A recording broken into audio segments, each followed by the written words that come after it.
hope you guys lose your jobs, the ones that hate them. And I hope AI comes in so that you don't have to do the things that you don't want to do anymore. And I pray that you listen to this again and again if you need to, and just follow your bliss and follow your heart and be willing to fuck shit up. That's why the other day when I was crying because I was so proud of myself. People don't want the thing. Like, people don't want the Oscar. They want the experience of who they've become. So this will be kind of a first for me, is actually talking to someone pre-recorded or live for the masses who I'm related to. So, you're my Yay! I'm sister. excited. We grew up together mostly. We had one of those families where, like, it's like mom and dad separated, and then, like, you were with dad, and then I was with mom, and then you were with, mom and I, and then you were back with dad again. And so it's one of these situations where we were constantly kind of like, growing up together and then apart. And so it's a little kind of interesting backstory. And you're mostly known for being a Charger cheerleader, and a choreographer. That's what you're most known for, right? Yeah, I mean, just like dance. I don't even know if people remember I was a Charger girl, but Right, I think a right. lot of people know that I choreograph. It depends. I've lived almost so many different lives because I've been in so many different pockets of people. So it depends on who you talk to, what they would probably remember me for. But in general, I have a 20-year career in entertainment as a dancer and choreographer. So yeah. Yeah, I remember you became a Charger cheerleader in what year? 2000 and It's like 07, 08, because then I went and worked for Tokyo Disney like 08, 09. And it actually works out well that I have my life kind of categorized based on from youth. It was based on the homes that we lived in hmm because I lived in so many different homes. So I could say, oh yeah, 6, this was what was happening. 7, this is what was happening. Whereas like I have found if you've grown up in one home, I have friends that it just kind of blends together and they don't have it as much as chapters as I have kind of experience, I think. And so, yeah, I can always kind of remember the dates because I can timeline it of what contracts or what things I did next. hmm So yeah, And oh so, 7, oh 08. so before being a Charger cheerleader, you're also doing dance groups for Long Beach Pack Modern. Where my Pack Long Modern, Beach but people at? there was a Well, I was on a bunch of different hip hop crews. Pack Modern, Essence, Breed, I mean, a ton. And I did that for 7 years. But all the time simultaneously, I went to Cal State Long Beach to go get a kinesiology degree because I was like, "Oh, I heard if I get a kinesiology degree, then I can become a PE teacher in high school, and then if I'm a PE teacher, then I can coach the dance team or cheer squad. And then one day I'll work my way up to college, and then I'll make my way up to like a Laker girl director or like working in the NBA and NFL." But I got apt at 17 years old for United Spirit Association, and I worked for that cheerleading company for 10 years. And my director was Diane Bonds. She was like one of the head choreographers for Lakers. And I was literally 19 years old my first year on staff. And she hits me up going into my second year and says, "Hey, do you want to choreograph for the Portland Trailblazers?" And then all of a sudden I was thinking, why am I in college? So I started doing that, but it was all together. Like I was in NBA and NFL while mhm. also choreographing then for a bunch of universities and high schools and dance teams in that realm, and then dancing on a bunch of hip hop teams. And all of that decade, it's like all aspects were happening at the same time. And the major sports teams, like you were choreographing for some of the major sports team dances, like cheerleaders for NFL and the what's the one with basketball, the And yeah, NBA. That's I I mean, I I see love it on you the so much. TV all the time now, and I walk by my, my dad is watching TV, and but obviously I'm not really a sports person. But I think the last actual football game I went to was one that you were cheerleading at back in 2007, although in San Diego, when the Chargers was still down there. But after you were Charger cheerleader for that one year, then did that open up the doors for the more professional choreography, or the more Yeah. popular venues, you might say? Yeah. Well, it's like I was doing choreography again for already NBA, NFL since 19, and colleges, high schools because of teaching cheer camps for 10 years, and then dancing on those college teams as well. So like that was all happening, but that I guess was about like I graduated '01, so it's about 7 years after I graduated or was going into my 7th year. hmm And I literally had put so much time and effort and everything. I think I had been on Pack Modern. I don't even know. Now it's like, yeah, I don't know. I've been in Pack Modern a long time. And then when I finished Pack Modern, that's when I went to Chargers. And that was then at that point it was the only thing I was doing because really there's not that much time because it takes a lot of time. And that was kind of like the cutoff point where I went from being in one world into the next. And even though I was performing on college teams, all of that was unpaid. We literally rehearsed sometimes every single day of the week for no joke 9 p.m. at night until 8 a.m. the next day, like all through the nights. It's insane when I look back to what we did, and none of it was paid. But the second I went into Chargers, it was like I'd already been paid in spots here and there to be a performer, but it really was the shift where I was kind of stepping out of teacher and going more into performer aspect. And then it was, Chargers, and then to go work at Disney. And then I started working in the circus and went to Korea, and then I was just mainly a performer and I choreographed, but the choreography then moved into corporate gigs and choreographing for like stage shows for live corporate events. And I was still doing, I mean, I still choreograph. I choreographed for the 49ers this year. So I still will do choreography for sports teams here and there. But I felt the shift, like something changed from that season on where I wasn't just like a teacher so much anymore. I went more into performer. Um, in my mindset, if that makes sense. What does that mean going from teacher to performer?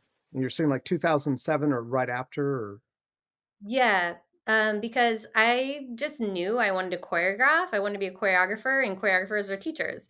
We're teaching, we're making things up, like we're creating and teaching at the same time because we need to have the person understand what it is that we want to create and draw out for the audience. So you learn to take what you see in your mind to put it on somebody else. So it's a creation and a teaching process. And that was I just went into that world first. And then I kind of got over it. And it was not burnout, but I was just bored, I think, of doing the same thing. After a while, it's kind of like the same thing in a different order. Choreography in some ways, especially the world I was in, which is sports entertainment and cheer and kind of hip hop. But when I kind of got over it, it's like I went from a leadership role also of choreographer. I'm at the front of the room, I'm directing things, and I took a step back. Now I'm a charger girl because even on the college teams, I was like the head person, Mhm. not on all of them, but a lot of them. Um, and so I then was just, I don't have to choreograph. I don't have to clean anybody. I'm not leading. I have a director. Like I'm the student now. And so it was a mindset shift. Um, for me internally. And it was cool to be on the other side. And the thing that was interesting is most people I knew started off not in that position and they all wanted to work to become choreographers. But I went from a choreographer that was like, hey, wait, I kind of want to dance on the team. Mhm. um, but again, they're kind of different worlds because in the hip hop world, I was dancing on the team, but it was like for free. It was basically like we just are passionate about it. We're college kids. We want to compete against the other colleges, and it's almost like fraternities competing against each other. But Chargers is different. You're a part of an organization. It's like, oh wait, I'm paying taxes on, like I'm getting paid first of all, and I'm getting paid to perform. And yeah, before I got paid as a choreographer, but it's different.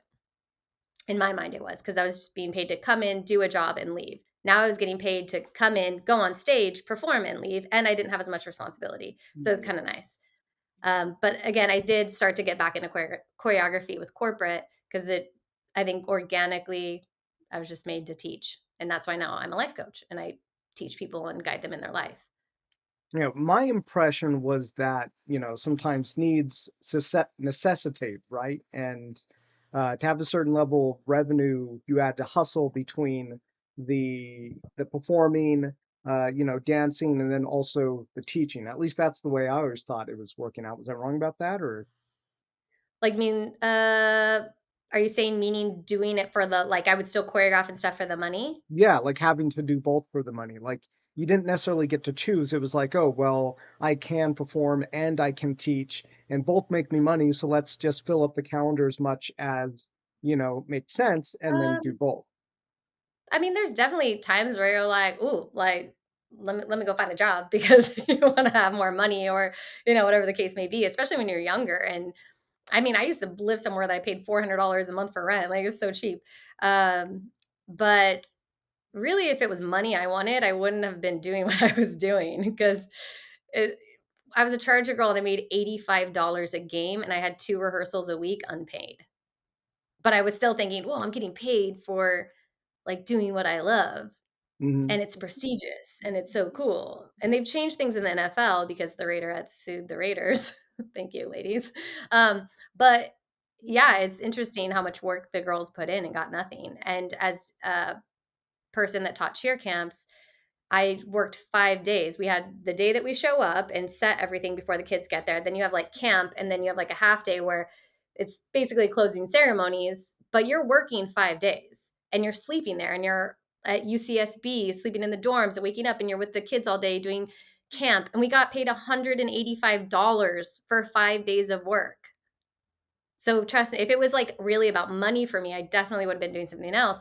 But it was more like I always told people I loved dance, and I mean, I still, like, love dance, not the way that I used to, but I enjoyed dancing, I enjoyed creating, I enjoyed taking something in my mind and putting it on somebody. I think that was the coolest thing, like, when you see it come together and sometimes it would build itself way cooler than I thought it would turn out to be. Sometimes when I was doing competition routines, I remember for University of Arizona one time, I was choreographing a routine, and I remember just looking at it going, "I don't know how I just did that, but that's epic." And that it was fun to see that. Mhm. Um, and competition routines paid well. They were like $2,000 a routine. You know, at the time, that was like a lot of money for me. And so then I would also choreograph a bunch of routines, bank money, and then chill and like just dance and have fun. Because I was also on a lot of crews not getting paid. So it's how I kept myself afloat. But money definitely played a factor of survival in some ways. But I chose dance because it gave me what I really was passionate about, which was freedom. I don't have a boss. I don't have to answer to anybody. I get to do what I want. Like, I hang out with my friends all day. Like, literally, it was kind of, to me, the way I look about it now in hindsight, and I talked to dad about this yesterday, that I feel like I graduated high school and I was in retirement making money. Like, I'm getting paid to travel the world. I've been to like 30 something countries now. I've danced on the coolest stage. I just have had more life than I think most people live in their life. Even my first 10 years out of high school, if I would have died, I would have thought, you know what? I lived better than 90% of the people on the planet just because of the adventures and the things that I had done. And I'm so grateful for that. But I didn't make a lot of money. And I chose my freedom and play, to be honest, and just a good times. And now, in the last like 5 years, I've been shifting it a little bit, but especially since 2020, when live events and things that I was still doing were totally taken away. And I already had my coaching business going, but it forced me to focus on coaching because I also knew people really needed mental health Mhm. at that time. So I just came in supporting a bunch of my friends and my business built itself, but at least I'd been training in it. I just hadn't really focused on it because I was still performing. But what's so cool is since 2020, I was telling dad, I've come out of retirement and now I'm actually an adult working. And I still have so much fun, but I didn't run my dance career like a boss. I didn't run it like a job. Yes, I had integrity. I showed up. Like, I obviously did good things. I wouldn't have choreographed for companies for 20 years or worked with the same people for over a decade. I knew how to show up and do the easy things. But I didn't think about, like, scaling and those kinda things until n now, the last few years, and now I understand more of my purpose, what I'm here to do, and because of that, it makes it easy and fun to actually think of what I do as work, and I don't know, it's like how I'm just sharing how I relate to it, Mhm. and that's how I feel, and it's actually kinda cool. I think my journey's a little backwards from most people. Yeah, I mean, I could definitely, my journey has been different, and when I look at what I think is, I sometimes wonder, I'm flipping through, YouTube because I listen to a lot of podcasts on YouTube, and I sometimes wonder how much of what I'm looking at is just the algorithms, you know, tweeting back at me what it thinks I want to see, how much is actually reality. Is my reality actually, hey, now I'm in my 40s and I'm trying to, get my career to the next level, and the road so far has actually been very hard. And, I have all this whole story, and I sometimes wonder if that is reflecting back to me, my story. And in your case, your story, sounds very unique. And I think, most people might not be able to identify on certain levels, but then, probably really are attracted to your outlook on life because it is very unique. Maybe we even take it back a little bit further back in the time stream, because I remember high school. I actually really loved high school a lot, and I think you had a lot of great fun in high school too. And we're, only like, 2 years apart basically. And so we were in high school, I think, at the same time for like maybe a year or two. I forget how Yeah, many. something like that. Yeah, it feels like 2 years, but it might just I graduated '01, so when did you graduate? I graduated '89? on '09. So No, '99, not '09. or 99. Yes, that's what I meant. The two nines. I am 130 years old. But yeah, so I guess I maybe was 2 years ahead of you. I was out making videos and stuff, and I had a really great time, and an amazing computer science teacher. Had really felt like it's an amazing time in high school. And a lot of people didn't like high school. I loved it. But I remember you were dancing then as well. I think you were on the cheerleading team, right? And then they had these really big events, which were called the lip sync, like Mm. talent show events, right? And I remember they were such big deals because we would get like all the major radio stations coming over. What was it, like, what, Kiss FM or something like that would. Yeah, Kiss FM, Power 106, like, everybody, and they would judge. Yeah, It was, kids like, these such days a have big no idea deal. what those were, but we had these radio stations back then, right? And that's what people would listen to instead of listening to your Spotify. Spotify or your YouTube playlist like I do. You would actually go to these radio stations that went over the airwaves, and you could listen to that on your car or Walkman or whatever.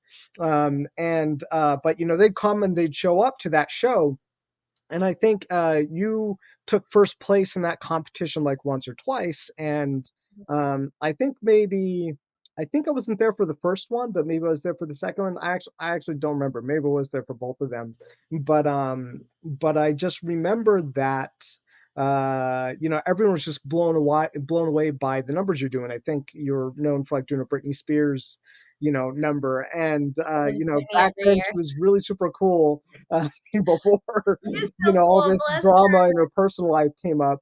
Um but um but I just remember people just like really being blown away. And I can have my own little personal thing when it came to like movies and videos and things like that. I'm like, oh, like Lizzie is like me but with dance, and a little more famous. Because the whole school knows about her. And I just remember thinking that like that definitely must have had some kind of like positive impact on you. And like some people, they would like let that get to their head, and if this were a movie, you would end up becoming like some kind of like traumatized, peaked in life in high school kind of diva. Yeah, like, honestly, like, the way it would happen in Hollywood is I would have been the mean girl, the popular mean girl, and then, yeah, I would have ruined my life by, like, 22 or something, and I'll keep living back in my heyday of whatever, but, yeah, Yeah, in that's Hollywood, something. that's how they would do it. But your real life is actually way more different.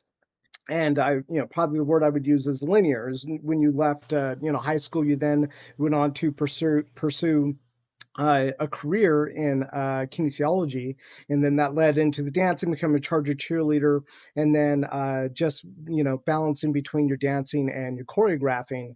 And I think as far as because we do the life coaching thing too, so I think this is kind of relevant.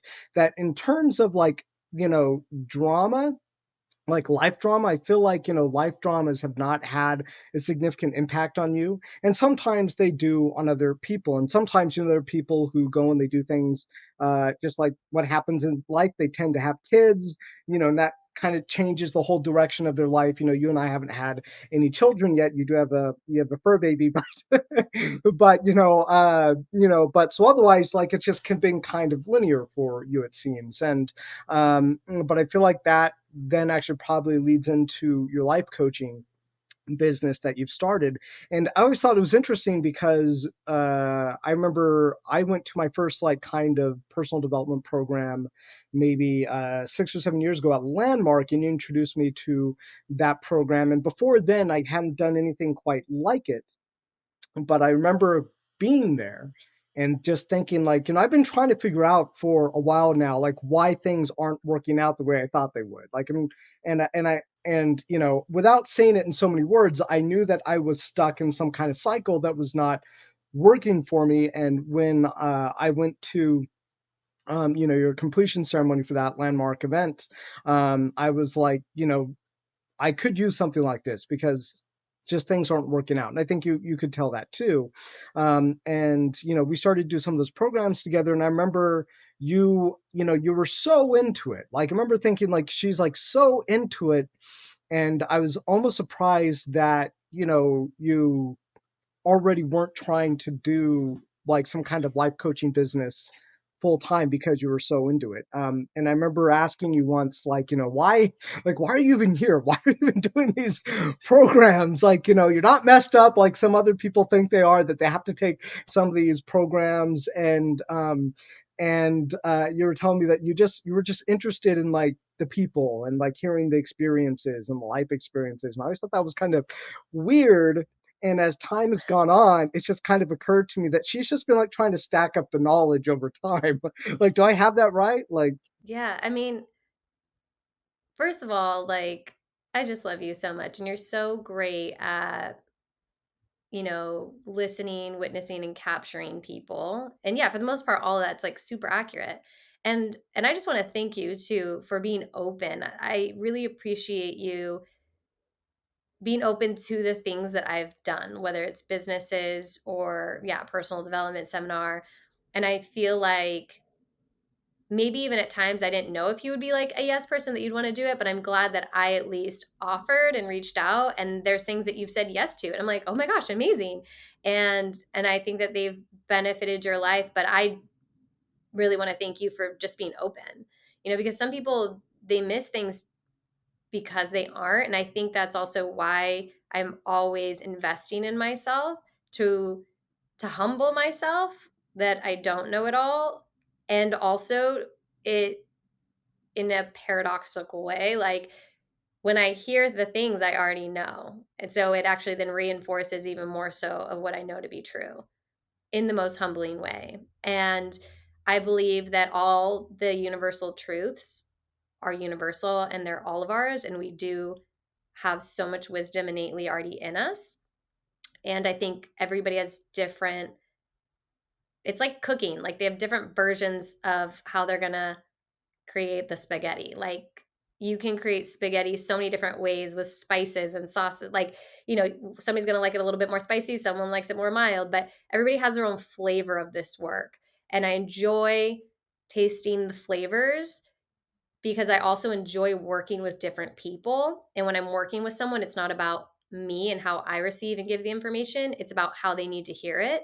So I do my best to continually tell myself there's always more out there. And it's like increasing my menu of flavors and ways of connecting with how a person could use this best. And it's like I have this catalog, and when someone's in front of me, I can go, like, and I'm just listening to their language, and then I mirror their language, and I've done the work enough and studied with enough people that I can see everyone's saying the same thing, but we can kind of share it in this way and like blend things, and it makes it a whole new meal that no one's ever had before.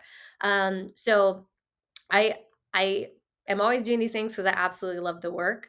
I think it's fascinating. I think it's fun. It builds my relationship with myself. It's helped me build my relationship with other people. It's helped me see that everybody's exactly the same and different at the same time. And so it's grown my level to be able to hold multiple perceptions and acceptance. and it becomes momentum. So as you go, it's like the snowball effect and you just keep going because why not?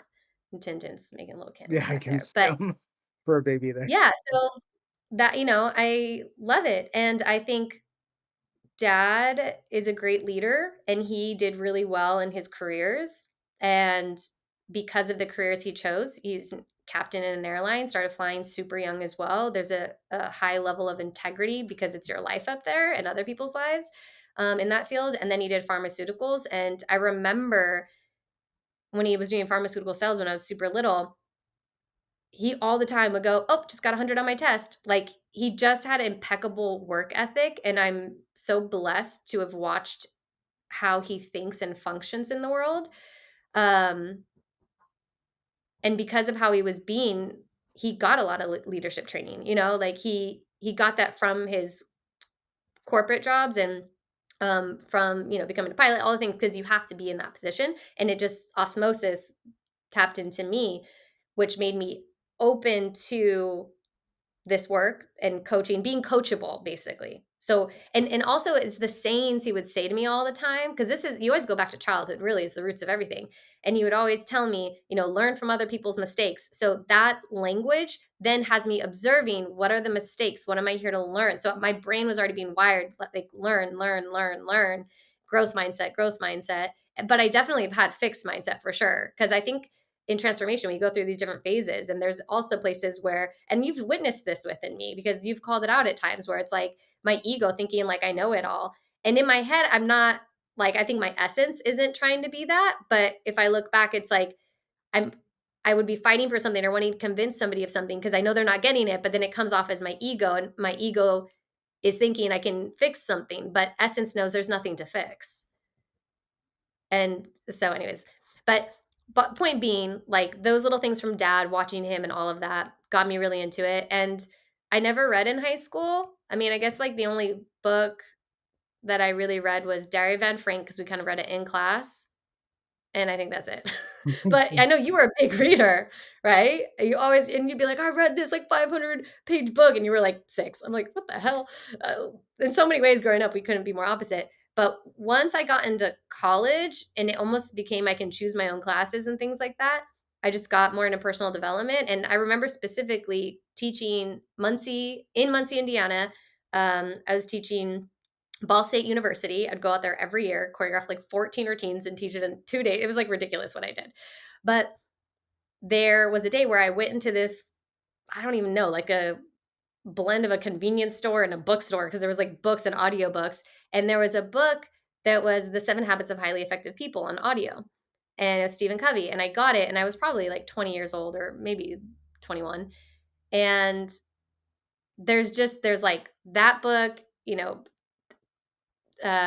Rich Dad, Poor Dad, The 5 People You Meet in Heaven, Tuesdays with Morrie. Those were, and How to Win Friends and Influence People. Those were all like the very first books I ever read, like genuinely read. I only read like the Diary of Anne Frank because I had to, and we did it in class, and I actually found it interesting.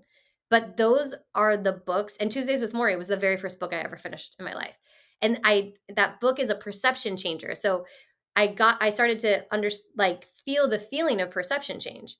And when I go back to the Stephen Covey story, that was like my first obsession of like, whoa, oh my gosh. And there's one story, I mean, I won't go into it, but there's one story in that book that totally shifts perception, and it blew my mind in real time. And I remember going to Utah and putting this CD in dad's car. I'm like, you need to hear this guy. And he goes, this voice sounds familiar. He's all, wait, let me see this. And he looks at it. He's like, oh, Stephen Covey. That was my professor at BYU. Oh, And I really? was like, oh, so And like that was the guy who literally wrote 7 Habits of Effective 7 People? Habits of Highly Effective People. Yeah, I'm pretty sure it's that one. But anyway, yeah, I was just like, oh my gosh.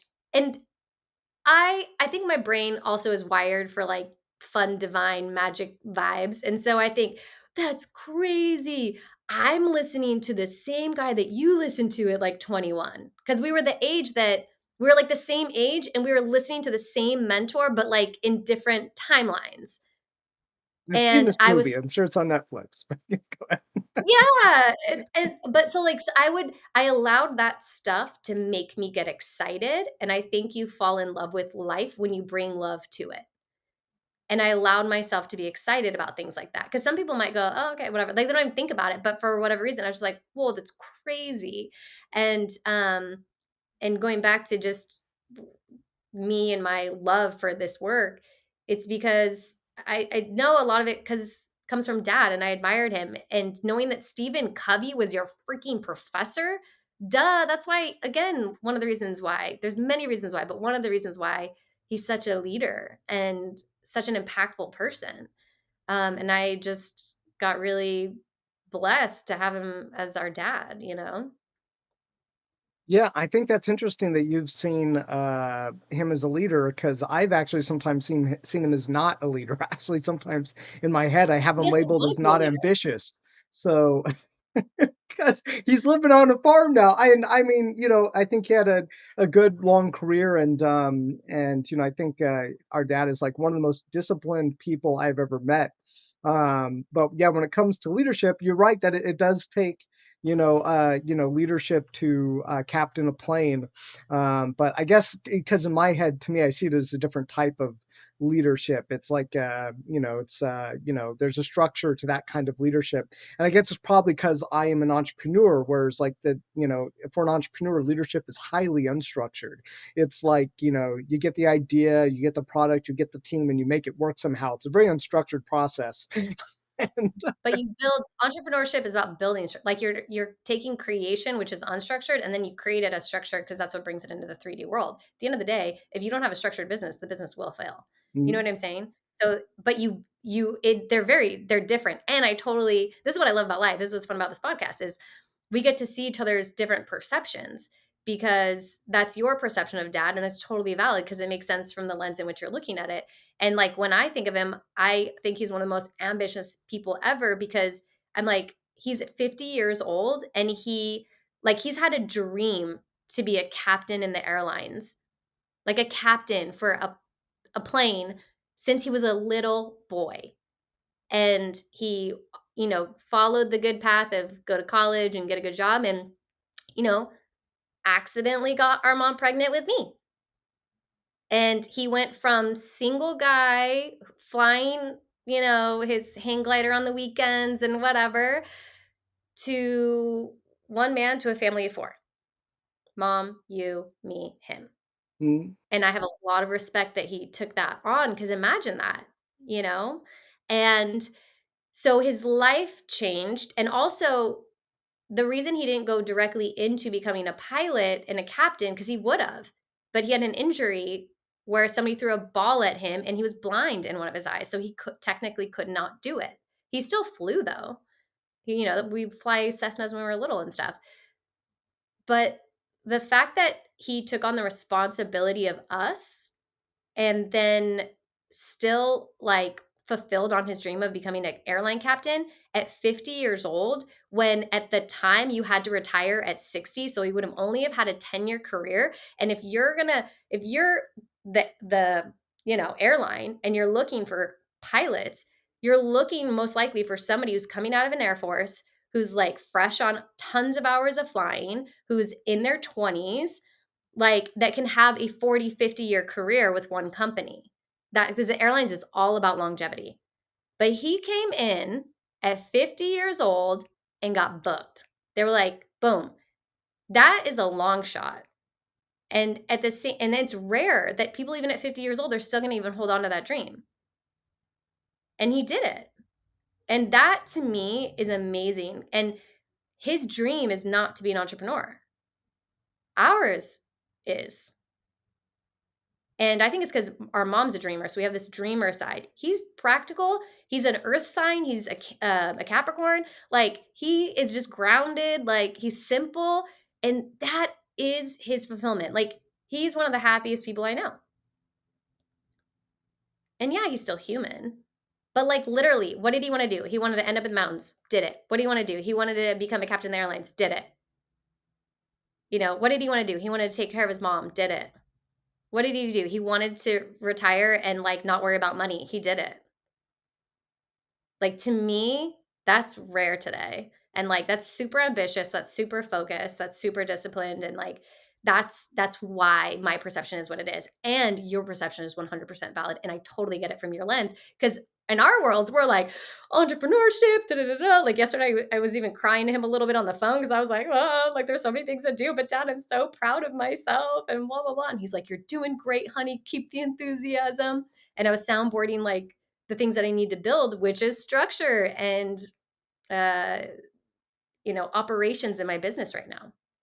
So, anyways, it's just fun to see our different worlds because it's just fun. That's what life is. Like, we're all living in different planets, but the same one.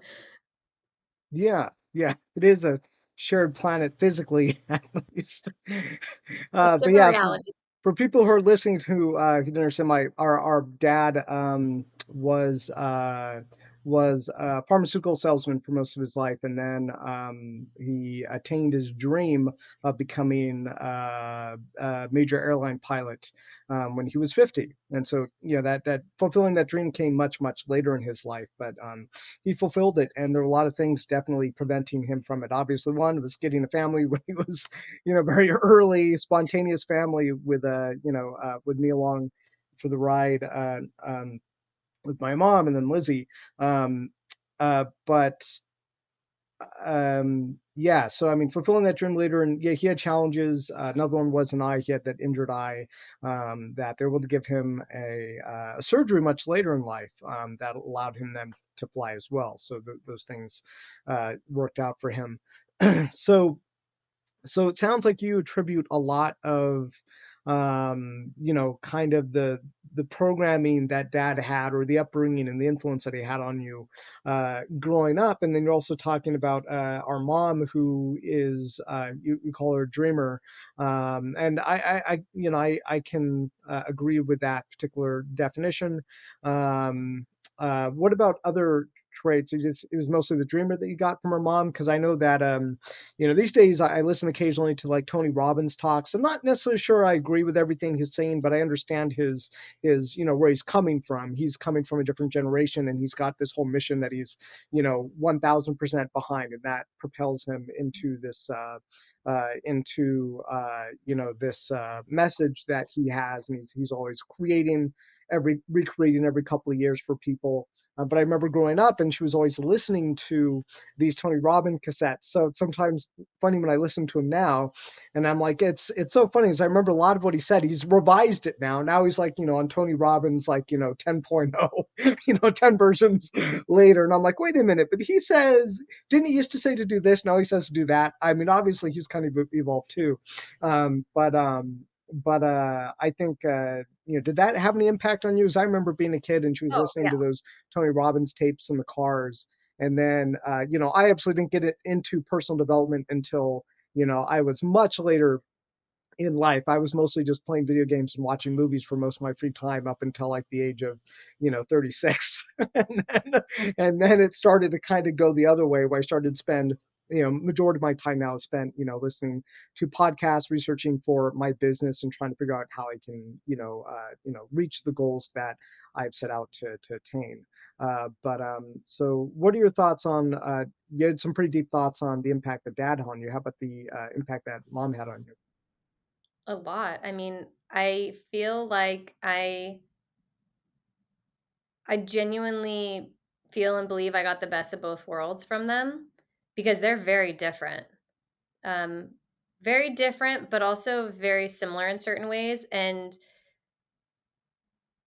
so I'll talk a little bit on how I view mom now, and then I'll talk about how I viewed her when I was little, and then in between, because it's had different stages. You know what I mean? Hmm. But all of it has played into who I am today and my capacity to love today. And so who I see mom today as really special. She's really special and she's really unique, and she has these abilities to tap into things that she doesn't even understand, and that's why it's hurt her in the past. But when I'm in flow with her and just talking, she gives me exactly what I need.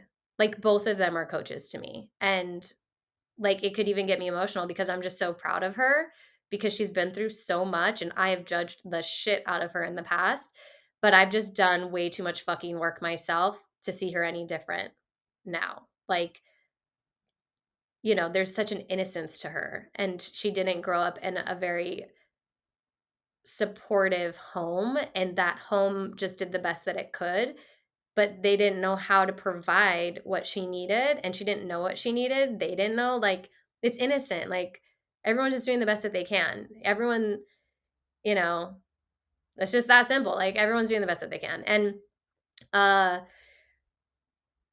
I have my spiritual, you know, dad helps me in the 3D realm world. Mom has helped me in the internal space world. And it's not even it's like the unseen world. She's helped me in the unseen world because dad actually it's they actually have done both. Dad has helped me in the inside world because dad would always say, have a strong core. I literally am creating an entire program. I already like started working it all out, and it's called Rich in Core. And it's dad. It's him in a course because that shit is like the core basis that humans need to know to survive this freaking planet. And it's tough, it's more masculine, it's like, but it's you have this strong core. And when you are so connected to that, try to tell me anything different. And me being a Taurus, add that with it, like I'm solid with these things. And dad taught me that internal world. And that comes from his divorces, the pain that he had. He built that for protection and he taught it to me, which I peeled away those layers of protection. But it's also a way to self love, like to be disciplined, to be organized, to like respect yourself. That's all love. You do that because you love yourself. Maybe it's not always interpreted that way, but it is. And that's like that fatherly love in some ways.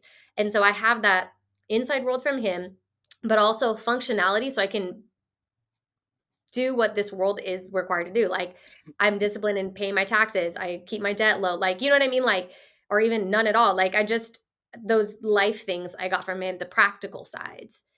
Mom's side, internally, it's the dreamer. Like the ability, I genuinely feel that she looked at us and she still does till this day. She puts you and I on a pedestal. And I do my best to say, we are not above you because that's what keeps her separate and she keeps pulling herself down like she's not capable. I'm like, you are capable. Like you look at me so high. Guess where I come from? You. I'm a part of you. What you see in me is also within you. And I've learned so much from her. And I learned metaphysics. I learned, we grew up with tarot. I don't know if you remember, but I remember at 5 years old having my tarot cards read. I remember tarot. I remember like crystals. I remember going to, African drumming classes with her in Venice. I remember going to like Buddhist churches and they were doing all kinds of and I was like, what the hell is happening here? Because I just didn't know, but it was really cool to be so exposed. I remember going to Venice and getting a tarot card reading from her one time, and I was like crying. I was just like, holy shit. Like, I remember going into metaphysical stores with her and I fell in love with like the look of everything. I remember I would stare at the amethyst and the crystals. And I remember it had the like swords that would have crystals. And you felt like you were in, a video game, or a fantasy land, because that was the kind of stuff that it had. But she opened me up to like powers outside of myself, where dad taught me the power of myself. And to me, like I have a little crystal right here. I mean, I have crystals everywhere. I got this. It's beautiful. It's whatever. It sparks some joy. It brings me back to childhood. I like it. But I'm willing to also be unattached of like, does this actually do anything, or is it the meaning that I give to it that does something? But either way, it doesn't matter. It's just, how do you want to create your reality? Have fun with it. This is fun and magical. Oh, it's sparkly. Like that's fun. But maybe it does have powers or whatever. But I think I am this rock. I believe in oneness where we are everything. Everything is us. So at the end of the day, it doesn't really matter. But mom gave me that. And to me, that is very cool to have because out of clients, like if I look at just life and I help people get to their next level, I have coached hundreds of people at this point, and it's always this, it's like different, but it's the same universally. And one thing I notice is that people who can believe in something outside of themselves collapse timeframes. They get to where they want so much faster. And it's crazy. And the ones who are more practical, and there's nothing wrong with it because everyone has their journey, But knowing both of these worlds, dad, I don't think would be like, I manifested whatever. Like, you know what I mean? He's like, no, I worked hard. But like knowing both worlds, people who have this realm that mom has tapped into, there's an essence to it because think about entrepreneurship. Entrepreneurship is so crazy because you see something that no one can see and it takes faith. So even people who might not consider themselves faithful, yeah, you are if you're an entrepreneur because it takes faith. No one in this world can see it but you. And you dedicate time, energy, money, like you put your ass on the line. You might give it your all. That's why people go bankrupt. Like you watch billionaires, how many of them have failed, but there is no failure. And everyone who's gotten through knows failure is just learning. So that takes faith. Faith is required, and faith is being loyal to the unseen. And when you do that, you bring something into the 3D world. That's life, that's creation. You're being creation. And dad, yeah, he's created a ton in his life, but a lot of it's probably unconscious. Everything is creating 24/7. Everything's manifesting 24/7. Use whatever semantics you want. But to like hone in and put like your focused energy onto something, you're being the creator very intentionally in a different way. And that requires ultimate faith. And your faith is what brings it forward. Because this computer, like every single thing in our 3D world, started in a belief that somebody could do something. And that's why those people move quicker to their goals and their timelines. And try to change my thought on it, you won't, because I've witnessed it within myself too much to I have way too much evidence, and I've seen it in way too many people. And almost every person that I look up to, what I see as success, which is not just having a financially successful business or even a business that has great impact in the world, but it's about how successful are you in life. Dad is one of the most successful people I know because he is fulfilled in the things that he wanted, that is unique to him, that he chose, that he desired. That was his faith, his vision. And it happens in fun, different ways that you don't even think it will. And like for me, I use the hashtag rich and free, rich in love, rich in core. Like I use rich from Richardson, my last name, but it's because I have this thought that I want to be rich in everything that I do. I want to be rich in my friendships, rich in my wealth, rich in my health, like rich in my thinking. Like that is success. And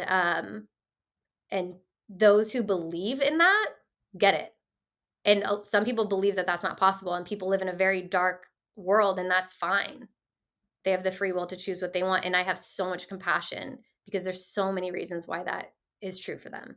And that's where my heart has opened up so much, and that's where in the middle of my relationship with mom, I didn't talk to her because she was in such a dark place, and she would project, and she didn't know how to not project, and I didn't know how to navigate projections at the time because she would try to tell me how I feel about her. She's like, I'm sorry that I've like, I don't even know what she was saying, to be honest. Like, I don't want to, maybe she said ruin our lives or that we must be hurting so much. And I'm like, I'm good. Like, I'm good. But her always telling me I'm not good. I'm like, why are you trying to tell me how I'm living my life? Like, I'm fine. You don't affect me because I learned that from dad. But I cut her off and I didn't talk to her for 10 years. And it wasn't even, I mean, yes, in some ways it was survival, but a lot of it was like kind of ego, but also just love for myself to keep my word because she was having some kind of fit on the phone. And she wanted to keep talking about the past. And I said, I'm good with the past. I don't want to talk about the past. Like, let's move forward. And I know that you've experienced this with her as well. And she can't let it go. So she keeps bringing it up. And I said, hey, I'm just like not committed to these conversations. And she got so upset at me and she's like, I know I've hurt you and I know, and she like wanted me to be hurt and she wanted me to be a victim because that's who she was at the time. And she hung up the phone on me.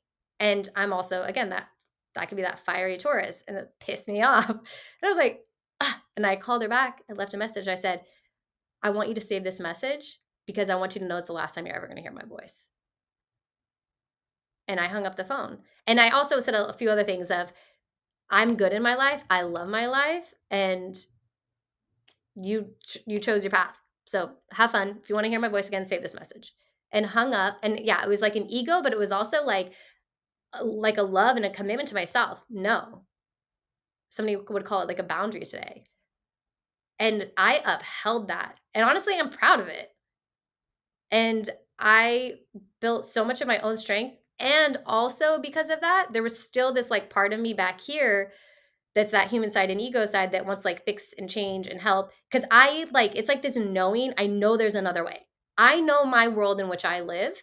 And if I could just teach people it, it'll change their life. And it's like, it's this drive. And so her lack of getting that, and it would blow my mind because you're the one that taught me that. Like, you are the one, she literally taught me how to manifest. She taught me how to do visualizations, how to do groundings, like how to shift my energy. She would do energy work on me, like Reiki. Like, she taught me that. And you can't practice it. So that's why I judged her. A lot of people will judge their parents because you say one thing but do another, right? Because they're not in integrity. They're not being their word. That's why when I said save this message, I was my word and I kept it. But then when we went to Landmark and they were like, call your mom, I also am like, well, now I got to be in integrity because I'm in a thing and they're saying, call your mom. And if you tell me and I'm going to play full out, then I will. So integrity took me out, but integrity also brought me back in. And anyways, but a lot of that time, and even the times that have, she's had some stumbles and falls along the way, even recently, I'm just so grateful for her and I thank her every day. And she's was in my mastermind for 2 years and I would acknowledge her in front of everyone. And I'm like, anytime she was judging herself or whatever, I said, I know it's hard to hear this, but it's a blessing. Like, you blessed my life with your breakdowns because it has fueled me to get so good at what I do to help other people. And you've helped me see the different like sides of things so I could try to see if I can offer anything to help anyone see it differently potentially. Because when you change the way you look at things, the things you look at change. Wayne Dyer, Power of Intention. It's one of my favorite books. So, anyways, long-winded, but there's so much that I've gotten from mom and so much I've gotten from dad. And because I've continued to grow in my own life, those gifts continue to unfold. Like, every time I talk to them, I am just picking up gems and treasures and gold. And I'm like, fuck, it's amazing. And I'm just so thankful that they're my parents. And I'm so grateful for the journey that we've had. And it's led me to where I am now. And like, literally, this is just the beginning because there's so much greatness to come. And it's so exciting. Yeah, I mean, you are So, just like really starting to get your coaching business off the ground now, right? So it is yeah. something I'm you're working starting to on. kind of scale. And starting to So, scale, you said? yeah, like having team. So I have somebody doing social media and it's all brand new. So that's why yesterday I was talking to dad. I'm like, oh, operations and blah, blah. It's like, I wasn't focused on the problem and I wasn't upset about a problem, but I was just like, I need someone to listen to me right now and I need to brain them and I needed practicality in my world. Like, I'll go to mom. Well, I can go to either for a cheerleader. They're both good at that. But like, I don't know, I go to dad for practical. And this was about business, operations, corporations, and he's never led it, but he's been in them. And I've never been an employee. I've never had a corporate job. Like, I don't know that world. Like, I have no clue. And I was thinking, should I invest in a mentor or da da da, but then like, what are my margins right now? And so I just was having these gaps and talking about all of it, but I was really focused on I was acknowledging on the gaps, but focused on finding a solution. But in the process of just brain dumping and word vomiting on him, I also was like bawling my eyes out because I was telling him, Dad, I wish you could see what I've built. Like, I'm so proud of myself. And I'm like so grateful for this journey. Um, and then he gave me some really great advice. And if it's as helpful to anybody who listens to this, he's just like, slow down, be patient with your journey. And he was saying, and this was one of my intentions for 2023. I have two. One is I give my mastermind an IM. And so mine this year, and I don't give it to them, they choose their IM and we hold the space for it all year. And mine this year is I am a connected, clear, concise communicator. And then my other intention for the year is to be so good and masterful with my numbers. And that is to, like, I have 12 financial books that I'm reading. I just finished this one. And I'm reading right now, Hiring Your First CFO, because I have a friend who I'm bringing in for all my financial stuff. But I just finished this one, The Wealthy Way. And no joke, it's literally everything I teach, like as far as the ideas of wealth. Like, he has a beautiful family and health, like overall wealth in your life. So Um, to me, it's all about money, math, numbers, taxes, margins, like organization and discipline and preciseness, and everything is in a playbook of workflow. This happens here, then this, then this, then this, so I can all hand it over to virtual assistants. And so that's been the game, and I just needed him for that in a way. So where was I going with this? But I don't know. I guess get whatever you want to get from that. They only asked you like one question like 20 minutes ago, Yeah, but I mean that was great. Just for anybody who's listening, I did have a very similar situation with our mom where I didn't talk to her for 10 years as well, just because there was kind of a point where it was like it was the best way we could take care of ourselves as people was to kind of separate ourselves from the situation.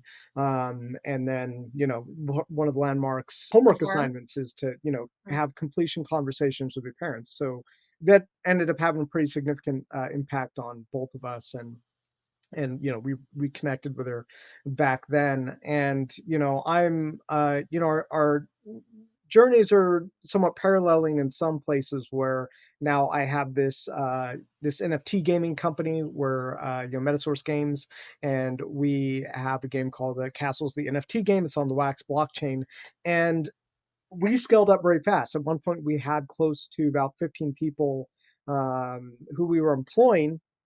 Largely, most of those were contractors, but there were still people who were showing up for work every day. And then we had to reduce our size. So now even we have some minor debts to pay off to some people, but the way we look at it is that we made it so that our future selves, or more about my present to future self, had to pay off debts to my past self in order to get the product where it's at. But it's very good right now. It's very strong. We Every day we go and we look at the market, and we see how our game is doing compared to the competition. And we've been consistently beating out our competition and people much larger than us.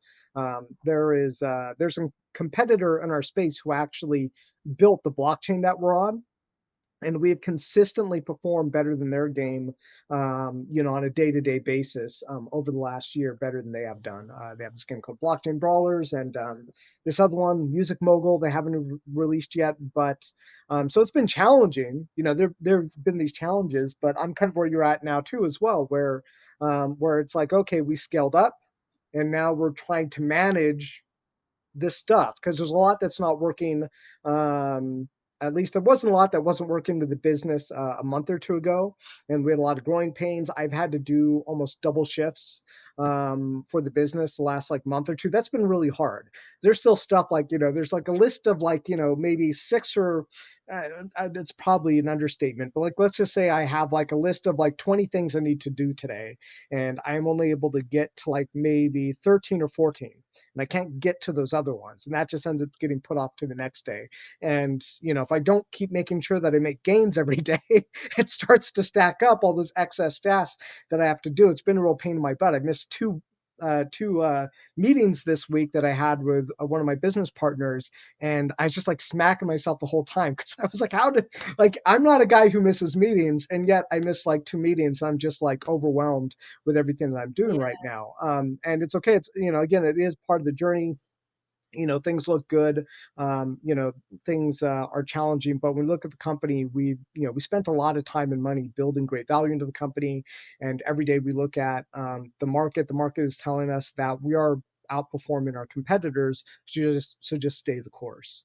Kind of a Yeah. long bit about me, but I think we No, but kind I of mean, I think it's important because I think what we're, and this is kind of pulling from Dad's advice yesterday, but, and I don't know if this resonates necessarily with you, but it's almost about slowing down a little bit, because when those other parts are really in place, that's what makes scaling a great ride.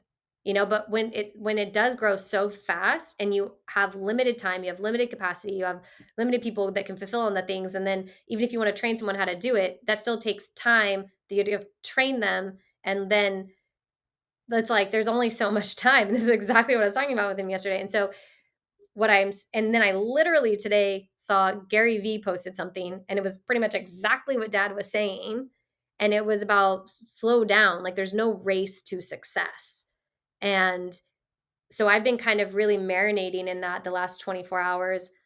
And I even woke up this morning and thought, maybe I don't, I want to be mindful of what I share and speak, but potentially maybe not taking on any more one-on-one clients right now so I can focus on the mastermind and Rich and Love that I just launched and their group sessions. So I hit a lot of people in one session, whereas like the one-on-ones, they pay a way higher rate.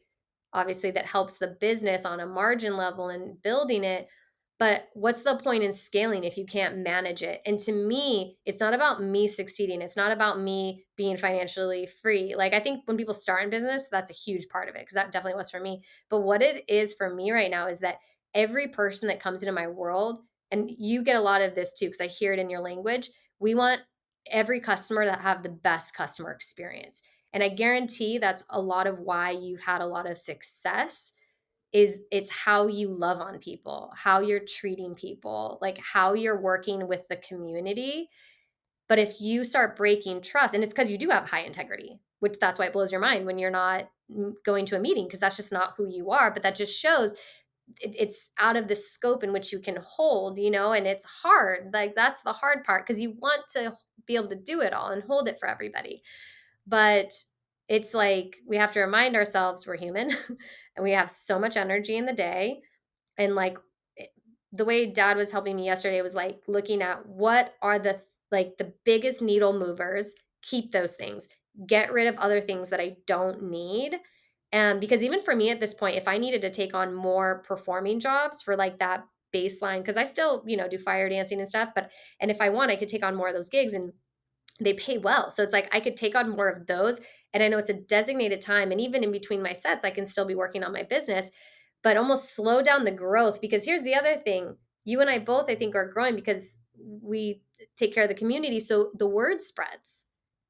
So there's a lot of people now that want to work with me, but I'm like, whoa, hang on. My infrastructure isn't ready for you. So I've already had even things this week where somebody was asking me, "Hey, like, are we gonna get email the Zoom link?" Da, da, da, da. And I already made the decision. Yep, but I don't have time to do it today, so you're gonna get it the day of. I'm like, "Yep, it goes out tomorrow." And da, da, da, da. And I same thing. I feel like my list was like 200 things, and sometimes I can only get to one or two a day. So, and in what I've told dad too yesterday is like in entrepreneurship, you don't know what you don't know until you need to know it. And then when you need to know it, you're like, oh crap, I need to do that. Like, but I didn't, but I would have been prepared if I knew that I needed to do that, but I didn't know that I even needed to know to do that. So yeah, there you go. It's the greatest spiritual and physical realm growth I think any human can ever do is to want to have a business that is of service to people because there's a lot of businesses out there and you can make money really easy. Again, it's like if you want to make money easy, cool, I'll go like find some drop shipping and find trending things. Like I could go do that and that's just like time for money, but you and I are not playing that game. Again, this Mhm. goes back to I'm doing the same thing I did with dance. It's like I'm doing this because I'm passionate about it. Like I love it. Like I'm gonna go dance like on tour with my friend in Colombia. Yeah, sign me up. How much is it? $100? Okay, cool. You're getting my food and room and board. Sounds good. But I got more than that, but just joking and playing.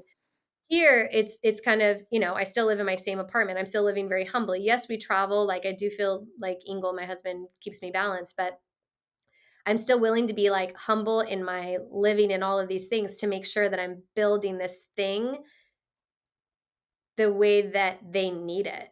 And it's the service-based businesses, I think, that get amazing transformation, and I totally see that in you, and to me, that's my bias opinion because I don't know shit about your world, like, at all. I feel like you are in the future, and I know one day I need to be in, like, your planet of the metaverse, and, like, you're a visionary. Like, I'm a guide and a teacher, you're a visionary, and so thank God I have you because one day you'll have to guide me on all those things, but you know, at the end of the day, though, again, you're a service-based provider of Mhm. actual value to people's lives and wanting to make a difference in people's lives, and I just admire you for that.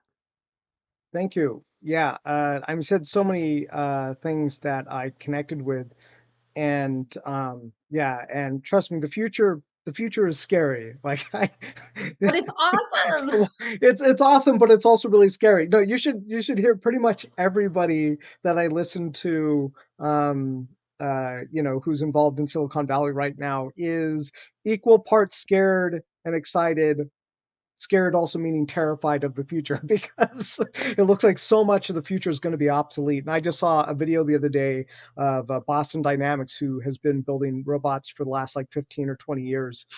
They just released a new video of the robot that is like literally doing feats of acrobatics, and it like it basically does this thing where it like grabs this 2x4 and then it like jumps around in this very um how should I say, elegant, what's sort of for elegant, Yeah, elegant. I no, mean, that elegant way. works. Well, I mean, it just like Graceful? jumps like a natural. It looks very natural. Like it just picks up this 2x4, and then the easiest way for it, just because the way it's built to turn around, is just to jump. So it just like jumps and flips itself around and then puts it down so it can walk on top of it. And then it grabs this tool chest and it throws the tool chest up to a guy who's standing on a scaffold so that he can use it. And it just makes it, the robot makes it look effortless. I mean, obviously, I've seen these videos before and it takes a lot of time and effort, but it's just kind of scary how fast technology is moving. But that also brings me to But why is some, that scary? I'm curious. Why do people think that because that's we don't scary? because we don't because a lot of people right now who are watching these technologies and building them,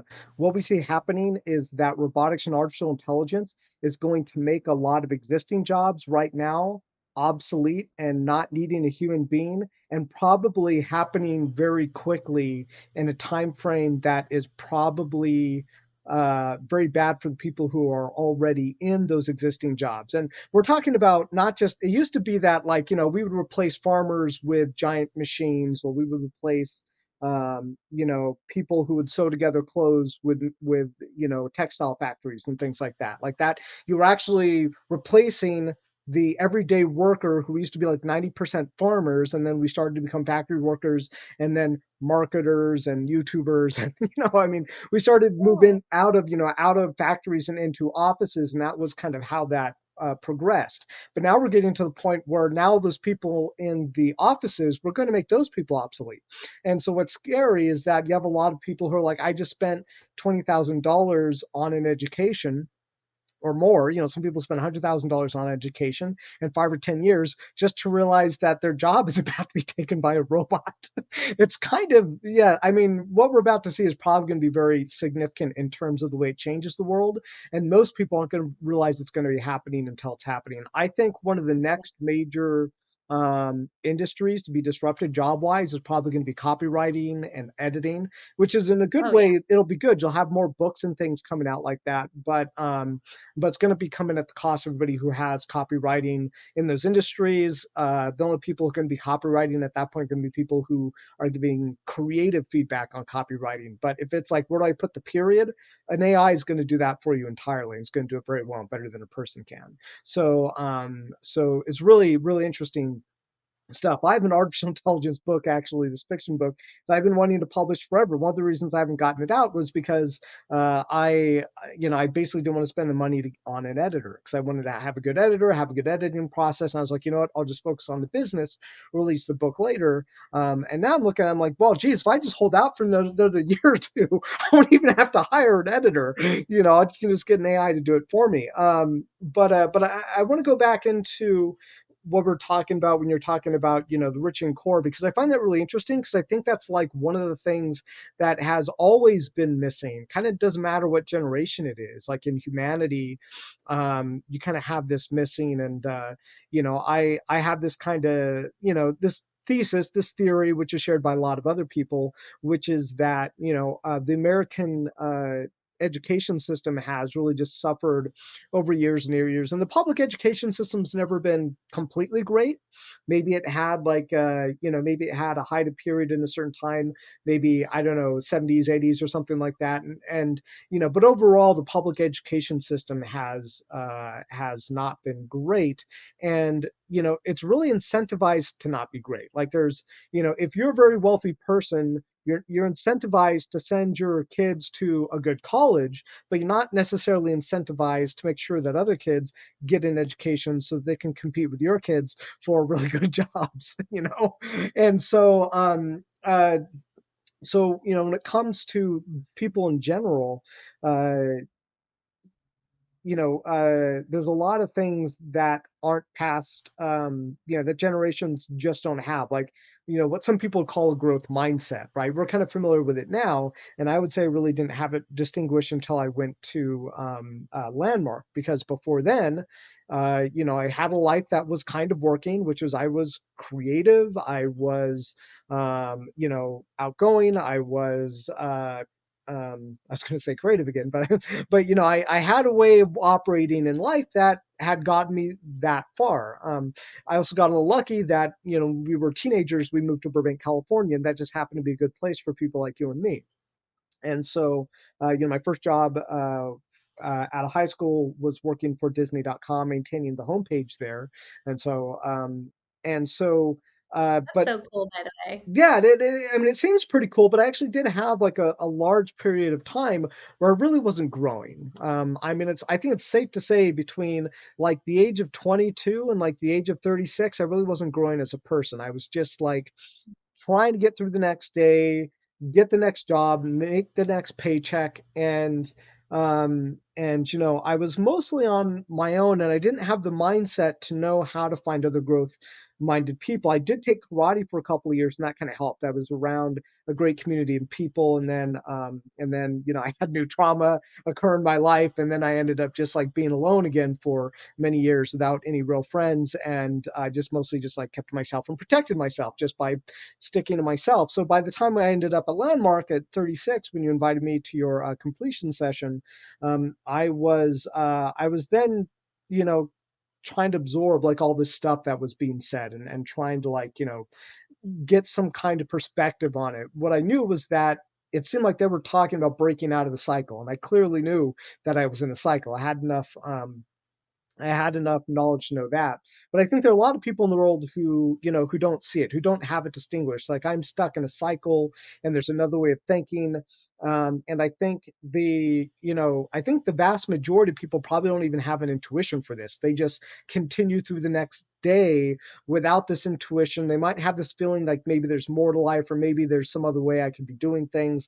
But at the end of the day, there's like, you know what? I just need to like get through the end of the day, get the paycheck, pay for the kids to have dinner or whatever it is, and then try to do the same thing the next day. But for other people, like what we've done, we started to specialize on what's more than that. And I feel like what you're talking about, the rich and core thing is so important, because there are a lot of base things there that a lot of people, I think, I would probably say most people don't have. Maybe in very wealthy people, they don't have kind of like a core set of there can be many layers to it, but I would think that the ultimate, you can tell me in your own words, but I would think that the ultimate version of that would be that not only do you have a structure in place to make sure that your life works out, so you can like look at the world around you and say, okay, so knowing that I live in the 3D world, what do I make sure to that my core is strong, and I have the structures in place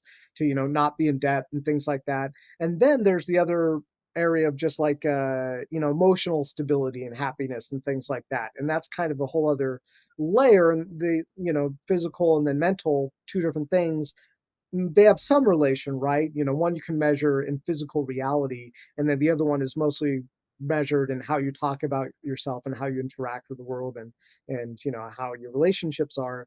But I feel like that stuff is all really important, especially this day and age, where sometimes I find myself just looking at Facebook or something. I'm just like, why am I even looking at Facebook? Like it seems like Facebook today didn't even know me. Like I was looking at Facebook, and I'm like, I don't want to look at this. I don't want to look at this. I don't want to look at this either. And I look at, I'm like, oh, maybe I want to look at this. I'm like, no, no, no, I don't want that either. And I'm like, what is? It's like, it feels like the Facebook algorithm doesn't even know me these days. It's just showing me stuff that I really don't like. And I'm like, why am I even trying anymore? It's because now I'm habitually used to going to this thing and trying to look, even if I don't like the things. And so I feel like, there are all these distractions in the world now. We always kind of had distractions, but now we have these algorithms that are actually competing for our attention. Like they've smartly started to try to figure out what will distract us and make us look at it. And I feel like that's a whole other level of this this breach that can happen in our personal integrity of like, if I spent like 20, 30 minutes looking at Facebook today, how much time as I could have spent, working on, preparing another podcast, getting another guest, working on the business a little bit more.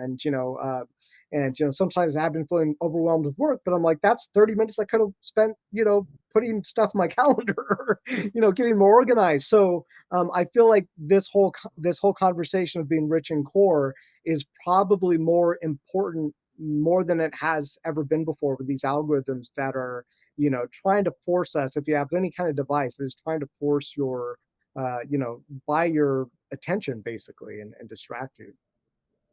Yeah. It's you get to have dominion over your reality, your focus, and your life, and you're aware and awake and to what's occurring, and it's okay that it's occurring, and there's nobody out there to get you. They're all just doing what they're doing. Like, we're all going to have ads, we're all, sharing what we want to do in the world. But when you are connected to your core and your truth and you know who you are, there's nothing in the world that can take you out. Like, you can't be pulled from your quest, from your mission. And even going, like, I asked you, like, what was scary about the future, and I totally understand and have so much compassion for the people that are gonna have their worlds rocked. And I asked it just so I can understand your world of it and, like, Silicon Valley's world of it, but that's, like, a lot of they're, like, workers, right? So the workers are kinda having that mentality, not everybody, but my perception on it is my perception because of my core being rich. So there's not, like, in my world, there's nothing to be fearful of.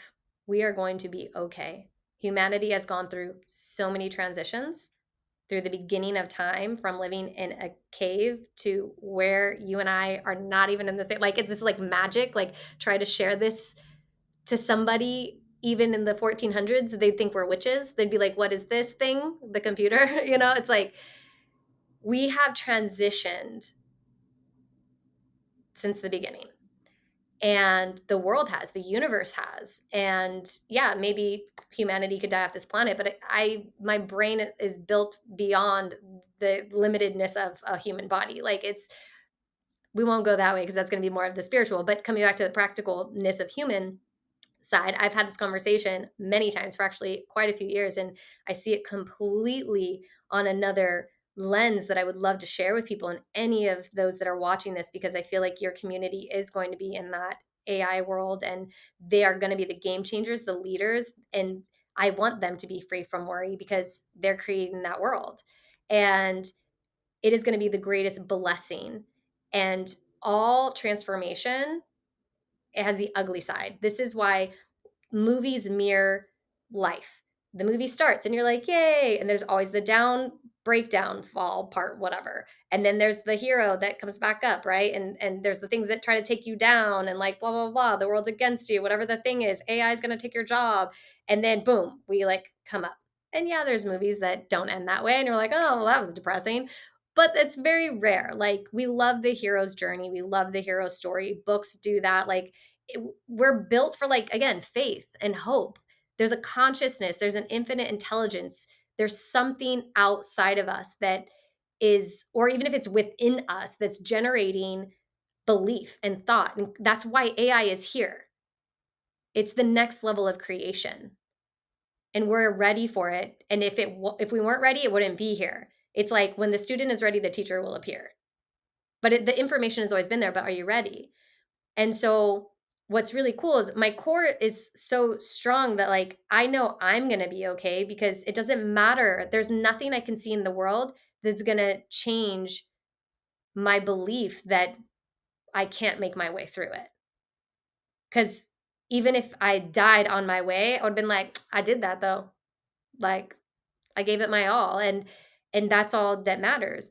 But the blessing that I see in the breakdown that is occurring, it's already occurring, and I 100% think you're right on the fact that people won't know it until it's here, because people are asleep, they're not awakened up to things, they're not people are even scared to look at the future.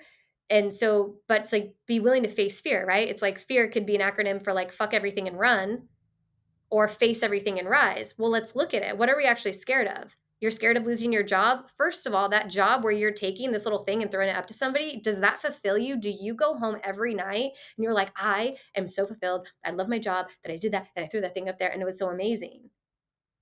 Some people, yes.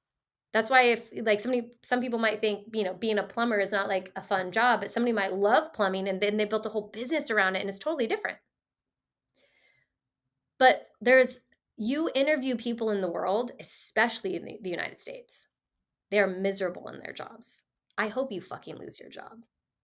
And I hope you fucking figure it out because pressure builds diamonds. And there's like Damon John, Shark from Shark Tank, wrote a book called The Power of Broke. When your back is against the wall, you rise or you fall. And that's your free will. And like, I am all about disruption. Fuck it up. Let's break down the system. We have so many systems. Like the systems are going to fail. Embrace it, like accept that it's going to happen. It's not about it falling. And when it's falling, it has nothing to do with you. It's about they're falling. What's the opportunity? What's the gift? What are you going to do with it? That is what I live for. That's what I'm on this planet to do.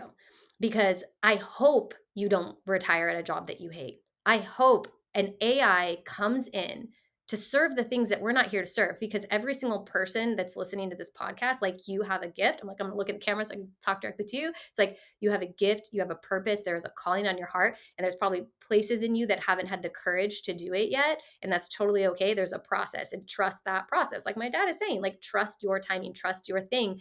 But it's like, accept that it's going to be tough, accept the challenges, accept that there's going to be things you don't know, accept that, guess what, you're going to have to skill up. Except that, yeah, you spent however much in college that probably most likely you maybe didn't even want to do in the first place, and you were living your life for somebody else, and that's okay. And maybe you did want to do it, but who are you to say right now that that is messing you up? What if it's not a setback, but it's a setup? And that education that you got, even if you were so passionate, you're like, I want to do this, I'm so passionate, and I spent 9 years in college becoming a lawyer, and now some AI could be a lawyer, I don't know. But like, what if it's because you're here to disrupt the industry of law anyways?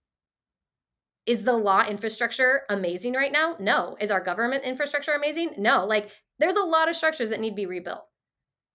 So to me, AI is the next level of transformation. And on the other side of it, it's like when you're going through it, it's really difficult and it's easy to judge it and get into victimization. And that's okay. Like, you're allowed to be where you're at. You're a human being. You came here for a human experience. You are going to feel the human rainbow of emotions. That's what makes the game so sweet. I tell this to all my clients, and I use Grandpa Woody's little trophy here. Our dad's dad has a little trophy, and it says best actor, best character actor, 1967, Glendale Central Theater. A lot of my clients are in the entertainment industry. So I tell them, when they're like feeling like they're not getting there, I'm like, look here's your Oscar. You won. Yay, you won. You got your Oscar. I can just give it to you right now. Like, how does that change your life? How are you going to feel? Like, tell me what's going on. And they'll say whatever they say. But I'm like, but let's talk about this. You grew up in Nebraska, and you had nobody that thought the way that you thought, and you had a calling on your heart, but you had like $10 to, your bank, and it's that person that came to LA with the dream. And you worked hard, and you had jobs, and you ended up on the street, and they were sleeping on friends' couches, and it was freaking sucked, and you almost gave it up, and you didn't know, and then you're Jim Carrey writing a $10 million check in your wallet, and you're like, it's gonna happen, and like, you have all these things, and you're going through your hero's journey. And let's say it's even 20 years, 30 years. It could be 50 years like dad. It could be literally at 99. And they go, the Oscar goes to Robert Trusardi. Woo! How different is that going to feel than me just giving it to you? Like, we are here for the freaking human experience, and it's going to suck sometimes. But did it suck? When you look back, you'll go, wow, like, that's why I can look at mom and it's like, wow, it set me up for like everything I meant to do here. And I also chose to see it that way. I choose to walk in that. I choose to believe that because I have free will to choose. I have dominion over my life. I have a strong core. I have a dominion. I choose how my life is going to go. And I step into my power. I become the creator that I am in the most humble way because I know I can't go pink elephant and a pink elephant appears. Nope, it didn't. So humble your ass. But if I want to go make a pink penguin somehow or like little piggy bank or something, I can figure out how to do it. I can up my skills. I can whatever. And then one day someone's going to hold, I mean, this is actually a sticker that is perfect for this right now. Someone's going to hold it and go, whoa. And now I was so excited and somebody else gets to experience. And I brought it into 3D realm. And by the way, this says dreams. So I hope you guys lose your jobs, the ones that hate them. And I hope AI comes in so that you don't have to do the things that you don't want to do anymore. And I pray that you listen to this again and again if you need to, so that you can buy into my belief that you are capable and the thing that you really want to do. And if you don't know what you want to do, guess what? You're going to figure it out and just follow your bliss and follow your heart and be willing to fuck shit up. And doesn't matter what anybody thinks about you and like screw it, whatever, like you do you. And I need you to do that. We need you to do that because we need your gift into the world because we just need you. The world needs people to follow their bliss. And guess what? The world would become more blissful. So I have zero worries about AI. I am so grateful for all of the people who love technology, who can see beyond the world that we currently have. Like, I'm so grateful for people like Elon Musk and just like all those guys. I'm grateful for the Silicon Valley people. Don't lose your faith. Hold the faith, bro. Like, and if you guys are creating it, like create it to be great and keep working on yourselves. Everybody work on yourself. If you're scared of AI, by the way, at least what I've learned from Tony Robbins, AI mirrors us. It learns from us. So if people start judging AI, it's because humanity, like like we need to up our game. And if we're upping our game, AI will up its game. It's learning from us. So let's be the most integral people we can be. So the AI is in integrity. It's exactly like children. Like children are mirroring the adult, the parent. We are mirroring creation, the Father, whatever you want to call it if you believe in God. So why am I going to be worried about creation on creation on creation? Like it's fine. We created a whole world called the internet. Look what a blessing it is. And guess what? This thing too, my other tool, and I'll wrap up my TED talk here. It's this. It's yin and yang. The internet is causing a lot of chaos and all the things and you're bombarded with whatever, but it's made the ability that my brother is in a totally different state and I can connect and hang out with you. My best friend lives in Dubai and I can hit her up. And like, we didn't have that. I don't have to send you a letter and it gets mailed for months and months and months over the great seas that maybe hopefully it gets to you through the little pigeon that's going to deliver it. Like, to all my Silicon Valley and computer people, I am learning to become a computer person in my business, but I just thank all of you for the future that you're bringing in. And I'm done. Sorry. Okay. Well, I don't think I can, respond to all of that in a timely manner, but I will say that That comes from my core. That was the whole point of all this. It comes from my core. the core being, would you also say like your mission? Because I know Tony Robbins talks about like, finding your mission and that kind of thing. We're basically It's talking. trusting yourself, Right, right, trusting yourself. And that comes from all the things that would be taught in there, like responsibility, integrity, like all of that stuff. You, when you know yourself as your word, you can trust yourself. right, right.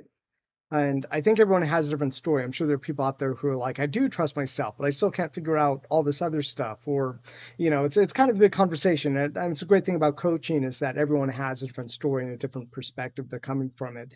To speak more to the whole AI thing, which is that, I think it seems like you'll probably be a good scaler because it sounds like if you're willing to give people the foundational outline of what you need from them, then you can just trust them to do those things and then make sure that they are doing those things. And that is mostly leadership and skilling in a nutshell, is being able to be accountable for people that you give responsibilities to.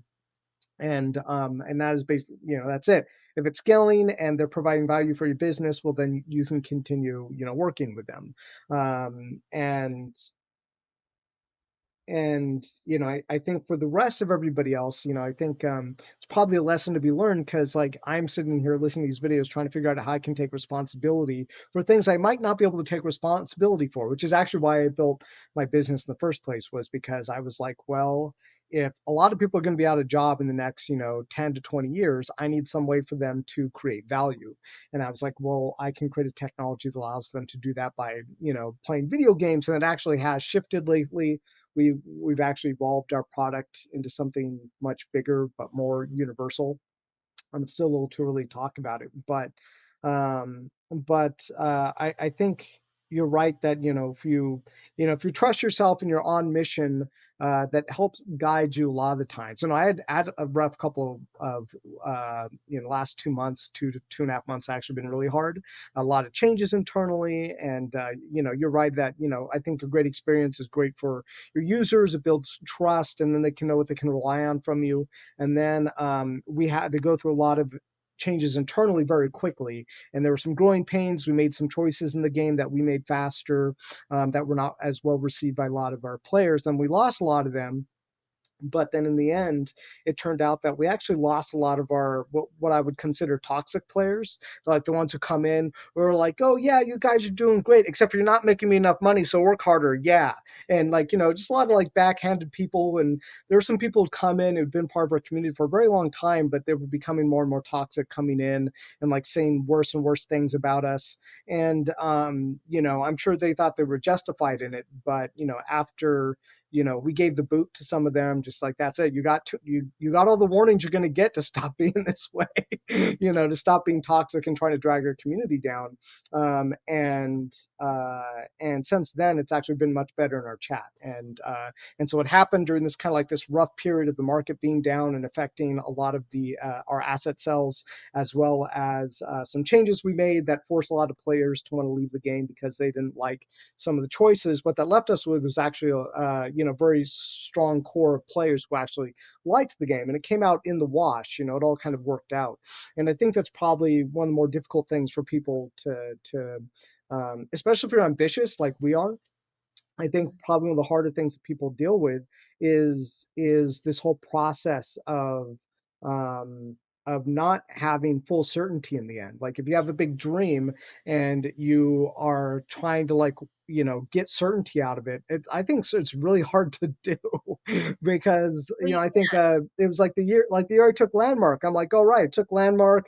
I'm gonna do X, Y, Z. Have I'm gonna make $1 billion, well, $1 million movie. I'm gonna, have a wife and kids. I'm gonna do all these things, and it'll all be done by like in 2 years. There, have my date. And then, here I am, almost like 6 years later or more, 6.5 years later, and I'm like, so what did I accomplish on this list? Well, I left Hollywood. I went to start a tech company. I still don't have a significant other, and I spend all night and all day making to work working to make the business work. And I'm like, this does not at all look the way that I thought it was going to be. But I decided on my goal, my mission, to basically be a part of this next evolution of technology. And that I figured I always wanted to be in movies because my mission in movies was that I thought there weren't enough good movies for me out there. I thought there was not enough good movies or TV for me. And I was like, so I'm going to go out there, because if I know if I like it, well, then I'm sure there are plenty of other people who will like it too.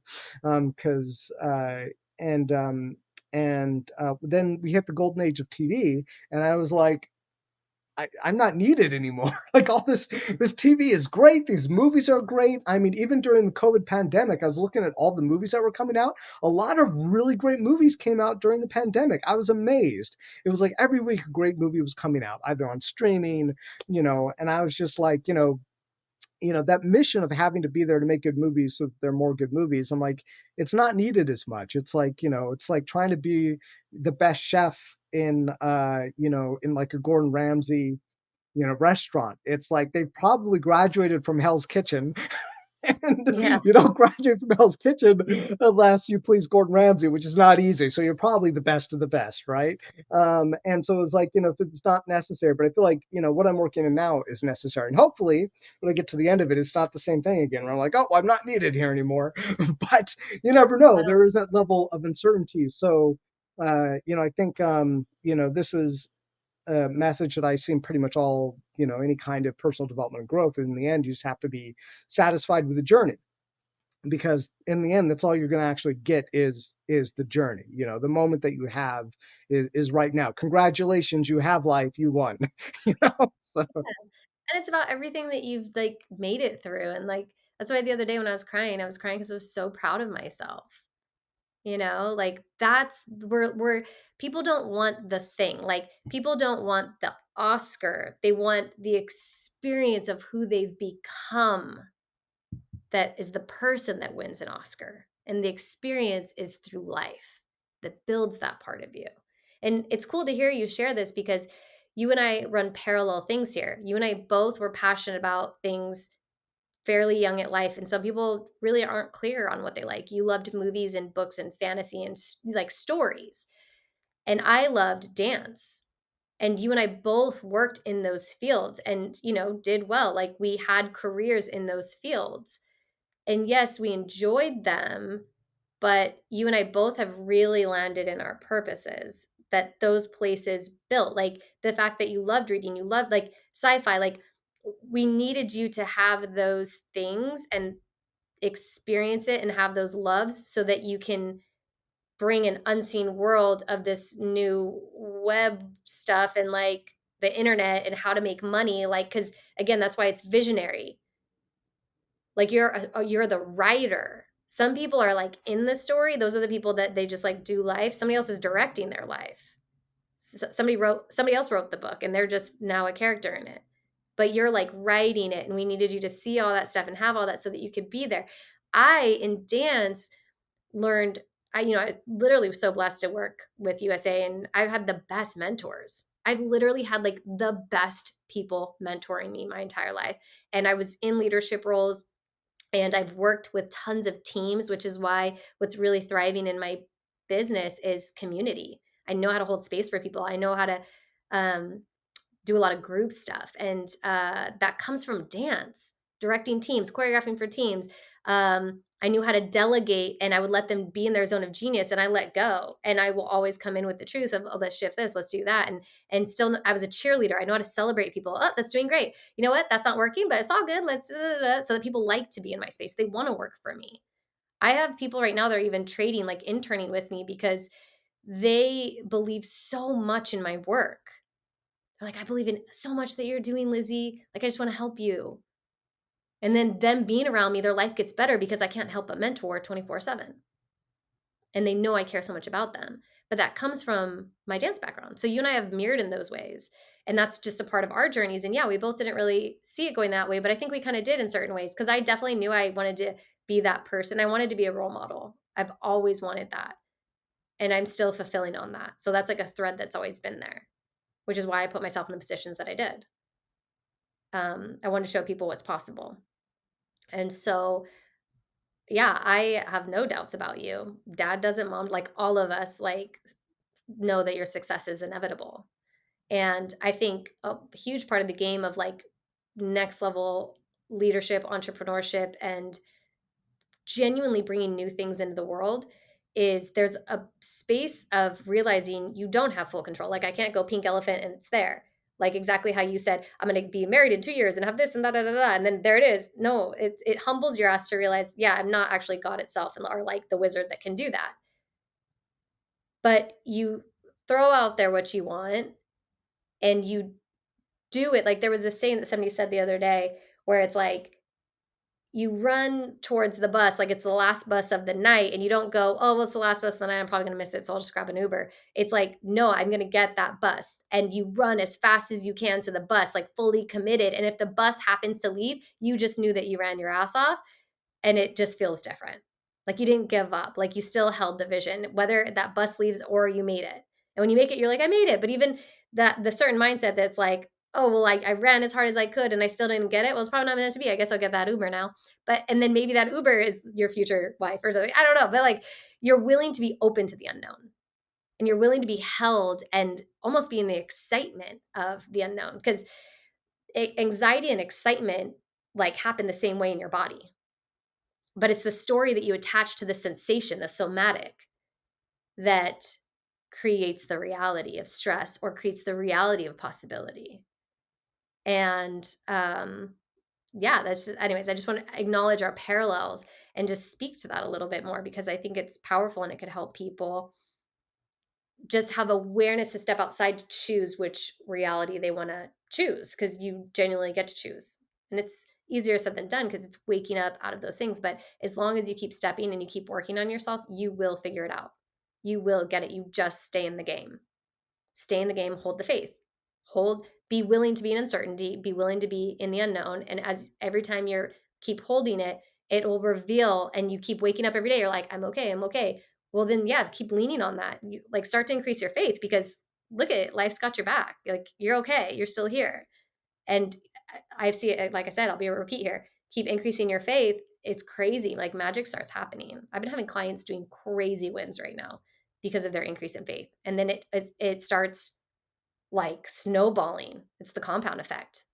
And now it's like doubling, quadrupling, you know what I mean? And then they become on fire. It's so cool to watch. But it You takes something, and the beginning's always the hardest. Yeah, it does take something, and thank you for believing in me. So many great nuggets that you're sharing there with, like, believing. I'm not one of those people who believes too much in what you might necessarily call faith, in God, or the tarot, or Yeah, it's crystals. Like you said, believing a in lot of yourself. it's just applied meaning, right? Whenever you hear people talking about horoscopes, I kind of start to roll my eyes a bit. I'm kind of like, there is no scientific evidence whatsoever to support that Yeah, the horoscopes. It's science like is when so you were far born in behind. summer in Australia or America, because those are going to be two very different seasons that those children were born in. But never, I don't want to get off track with that. But I was really curious, what has you want to be a role model? Because it seems like that is a theme that plays out in your coaching I'm and your development. And like, where does that come from? okay. Well, this is why the universe is so hilarious and funny and awesome, because we're going to go the direction that you were just not going to go. Um, One, I've just known I wanted to be a role model, but there's a system. Like, I think of these as systems and as tools. And I am open enough and willing enough to test it, to just see it for myself. Like, let me just see what it reveals, because I am a scientist. That's all I do all day is test. And I have my clients test. Don't take my word for it. Go test it. Hold the faith and test it. Most people aren't even willing to test it. They're just going to judge it. Hmm. That's a major distinction, like major. So I'll say it again. People, especially when you get into science and all of that, it's like, oh, well, like, that's all blah, blah, blah. I'm not saying this towards you, but like in general, if someone's really close minded and they're like, oh, okay, blah, blah, blah. It's like, well, have you actually tested it? They're so close minded. They have actually they have not been in the laboratory. They have not run the thesis themselves. They have not done it 1,000 times to see whether this theory works or not. So you're talking about science, but you're not a scientist at all. I'm a scientist in my life 24/7, and it's like one of the basis of what I coach on. Cool. Where's the problem? Okay, da da da da. Okay, cool. What's the line action? Da da da da. Okay, let's go test it. Test it. And so much is testing the mindset, testing the faith. It's testing the unseen, because the people I work with are not like 9 to 5ers. No offense to 9 to 5ers. There's nothing wrong with that, but they are the creators. I work with creators. Creators are working in a realm we can't see. Science can only study what's in the 3D realm, by the way. It's behind. And science is what? Scientists studying. It's human led. And guess what? Your reticular activating system, your perception, your brain is only going to be available to what you even believe is possible, because otherwise you can't see it. And this is why when, Roger Bannister runs a 4-minute mile and all scientists are like, you can't do it. But you move beyond 3D realm, and then they're like, "Oh, I guess you can now, yeah. Oh, Earth is flat." I mean, some people still think it's flat, whatever. So, Earth is the center of the universe. Science says it. Because science is only to the capability of the scientist's belief that it's even because if you don't even believe, you're not even looking for it. You can't. Like, you believe that you can bring this product where people can make games and make money doing it. That didn't exist in the world. You're being a scientist. But somebody else is going to go, you can't make money doing video games. Well, have you tested it? Have you tried it? No. You're just judging the science. Anyway, so that's my 2 cents on this. But going back to the role modeling, I'm open to different tools. I don't take anything as Bible. I believe in everything and I believe in nothing. I'm open to see, and I am going to figure it out for myself because I know my experience. And there's a lot of scientists out there that one I don't trust, and you're paid off, and like, no, I'm going to test it myself to the things that are important to me. And this system is called human design and is based on where you were born, the time that you were born, the location that you were born, all of the things. And it takes like Kabbalah and like all this different stuff ties it together. And in my human design, I'm what's called a reflector. And my line is 6'2". You don't need to understand what that means, but a 6'2" is the role model. I've been a role model my whole life. I found human design in 2020. And when I read it, I was like, oh, holy shit. It was like looking in my mirror, and so many things made sense to me. And I've learned and I've tested it now for 2 years. I'm going into my 3rd year testing, living within my design. And the more I live within my design, the more my life works. But I had zero attachment to whether it makes sense to me or not. But I'm like, that resonates. I'm just willing to put any ego aside and anything that I think that I know aside so I can discover it for itself, so it can reveal itself to me if it has evidence or not. And if it didn't have the evidence, and there's a ton of things I've tested that don't have evidence, and I'm like, that doesn't really vibe with me. Like honestly, like I love crystals, but like I'm not someone who's like, oh, crystal, and I meditate. Like this crystal doesn't do the manifestation. It's your belief about it that does. And so, but there's like, again, like these, it's to me, it's like math. It's like patterns. So when I talk about evidence, it's just a pattern. And there's been enough of a pattern from a certain thought system, because my thoughts are the things. It's like I make a decision, and then the thoughts are keeping that narrative going. And the narrative is what keeps the focus, which keeps the aligned action or not. Mhm. And so I test those mindsets and the ideas. And if they get me to where I want to go, yeah, then I'm going to keep using them, regardless of what somebody else thinks. But I'm like, you go test it. But it's only when you're open and willing. And to me, the best scientist is someone who actually says they don't know anything. And they're just literally neutral. Be neutral, test it, and then see. And that's how science has become what it is. But science did not create anything. They're discovering what's always been there. And we are very limited in our capacity to think, and we are very limited in how much brain usage we actually use. So I believe that there's a lot that science is behind on that they just don't know yet. We don't have the consciousness isn't even there to grasp it. It's about opening levels of consciousness.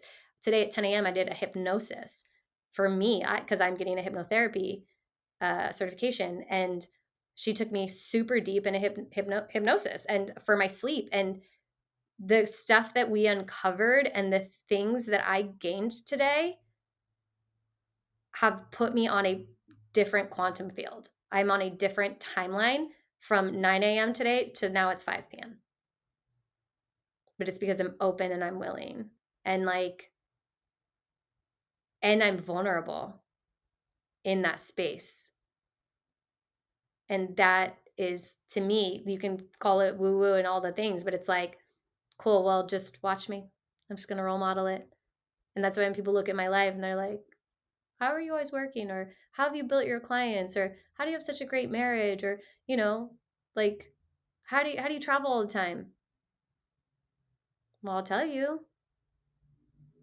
but what are you willing to sacrifice and let go of? Because an old you has to die to transform into the new you. Otherwise, you're just hoarding yous, and like it's overwhelming. Let something go, It's the butterfly effect. Caterpillar, butterfly. It's two different body. Like I'm a different human today than 9 a.m. because I do like that work. That's, I think, maybe out there for some people, but for the people that get it, they get it. And you don't know what you don't know until you know it. And you won't know it unless you're willing to test it. So being a role model inside of, everything that you're sharing. You were saying something earlier, this could have been easily, like, pre-scripted, something you've said, like, 5 or 10 times before, but I'm pretty sure that she's making this all up as she's going right now. Yeah, I'm just But the copying. quality of the content that you were sharing, if I could rewind and find the place of it again, I was like, this is like, Hollywood level Tom Hanks quality, way of Well, being Tom right here, right? Like, we could put you into a movie to win an Oscar for, for being yourself. And so definitely I could see, how that kind of has an impact. And I think when people get interested in coaching and things like that, they look at the people who are coaching and they're like, I like this person. I like how they talk. I like the way they're being. I like what they've accomplished. I want to be like that too. And that's a lot of the time why people go take some of those coaching programs that they might hold, or do some of the programs that they have, because there's something there that they want to obtain. Is that what being a role model means too? Like you said before, taking that learning and then transcribing it, essentially replicating it, so someone else can carry that out for themselves. Yeah, I changed my Instagram bio today, and I almost want to read it to you because I know the first part, but then the other part I can't quite remember. But the main part that I want to share is, 5'3". See, this is when I get all spiritual. It's 503, and 5'3" is my birthday, and it's my number. And every time I see 5'3", it is I add the meaning, right? I literally have created this meaning, and I reinforce it. So it doesn't matter whether it's true or not. But what matters is it moves me to what exactly. So I stay on my course. And Hmm. so 5'3" means I'm exactly where I'm meant to be. And so, and I want to make sure that it's not like I'm just like, oh yeah, that's where I'm meant to be. No, no, I decided that's where I'm meant to be. So I am where I'm meant to be. Again, it's dominion over your mind. And so I like the role modeling. For me, it's about making the unseen seen. So I put on here on my Instagram bio, literally like 5 minutes before we started this call, making the unseen seen, build the relationship with yourself, shift your relationship with the world, accept the unaccepted. That's like, that to me is role modeling, like making the unseen seen. You're role modeling for the people in your world that are interested in the things that you're interested in, as you are building something that they wouldn't even be in your world. They wouldn't be playing your video game. Like, you're role modeling to them because you're making something unseen seen. So all we're doing in role modeling is showing people what's possible. And we come to mentors because there's a frequency, there's a vibration, there's a belief, there's a mindset, there's a space that you are being that they have not been yet, and they will never duplicate you. And every great leader just helps you get into the frequency, and then they redirect you back to you so that you are bringing your uniqueness here, and they're not making themselves the guru. They're not making you rely on, they actually make you independent. So I always tell people I coach people to coach themselves. And then I always joke that I want to make everyone a coach. Or like, just I want them to be like a role model. Like, you Hmm. coach by your being. Your being is the coach. And also the greatest coach is just life itself. So role modeling is making the unseen seen. It's showing people what's possible. And it's role modeling to me is giving the world what you want. If you want people to be respectful, role model respect. You want people to show up on time for you, model showing up on time. You want to have a relationship, well, model giving love to people. Like, literally, so my other saying I say all the time is be what you seek. That's role modeling. Be what you seek. Every successful person says you must be it before it's here. You cannot become a billionaire because you just go, I'm going to become a billionaire. You have to be a billionaire in your every moment and being and action. You make decisions as a billionaire would make decisions. You think the way a billionaire would think. And again, it's in a world that's unseen. You might be living in a fucking shack, but you believe you're going to be a billionaire. Yes, you will, because you're being it. And when you're making decisions from what a billionaire prioritizes, what they value, whatever, it's inevitable that you will become it. Period. And really, your job is holding the faith and staying the course and keeping the focus. And then have people around you that will go, you got this. And they're doing it in their life too. And then know how to deal with the people that don't get it, because it's okay. Because a huge part of being able to hold the faith, you can focus, like the world gets quiet when you stop also judging them. Whenever you're distracted, it's because like you think there's something else that you're gonna get somewhere, or like, and that's fine. Like sometimes you gotta look up and check out things. Like you're like, wait, where am I? Okay, okay, But like, it's a finding that dance, and um, there's a point I think, like especially for you and I, like I know both you and I, we're getting to this place where it's like all in. In a lot of ways, we're already there, but we don't even know the next level of all in until we're there. Exactly how people don't know what the disruption of the world until it's here. And that's the idea. You don't know what you don't know. So it's like we humble, but we still like, and so it's like just be aware of what's to come and always again know you got it. And that goes back to again rich and core, which is why I want to create that at some point. But that's role modeling to me. You be what you seek. You be it and you be it now. And when you have unshakable faith and you believe, people buy into you. And I think that's why right now, even a beta I launched on Thursday, my landing page has a video and I go, you guys, so I'm doing this beta and I know that we're going to be doing meditations. It's going to be experiential and da, da, da, da, da. I have no idea where this is going. I want it to maybe be a course, maybe da, da, da, da. Like I'm basically saying, I don't know what I'm doing, but if you want to come join me, come join me. And people are like, yeah, signing up. I just another person today. So I signed up. I signed up. And then on Thursday, even the clients I've had for forever, they were all like, Lizzy, holy shit. Because this session was so incredible. And I literally 5 minutes before, I'm like, okay, so yeah, we'll do a vlog. And then I maybe wrote down like 5 things. But I also was like, we're going to have so much fun today. Man, then we're just going to do whatever we do. And when you're talking about how even earlier, I'm just like talking, yeah, I have no agenda. I just am tapped into what's true because I've tested it enough that now the truth just comes through. And even in coaching, there's nothing I need to like worry about or think about or be for the client. It's like, I just know what's going to come up. It's going to come up. It's going to be great. And I've done it enough and I've navigated it enough that you're going to get exactly what you need. And again, all that comes back to role modeling. Cause I'm asking, this is why I love coaching. It forces you to level up because I'm asking you to have faith. I'm asking you to have faith. So then what do I need to role model? An even greater faith. Faith that this session is perfect. Faith that you're getting everything that you need. Faith that this timeline is exactly it. It's it. We're here now.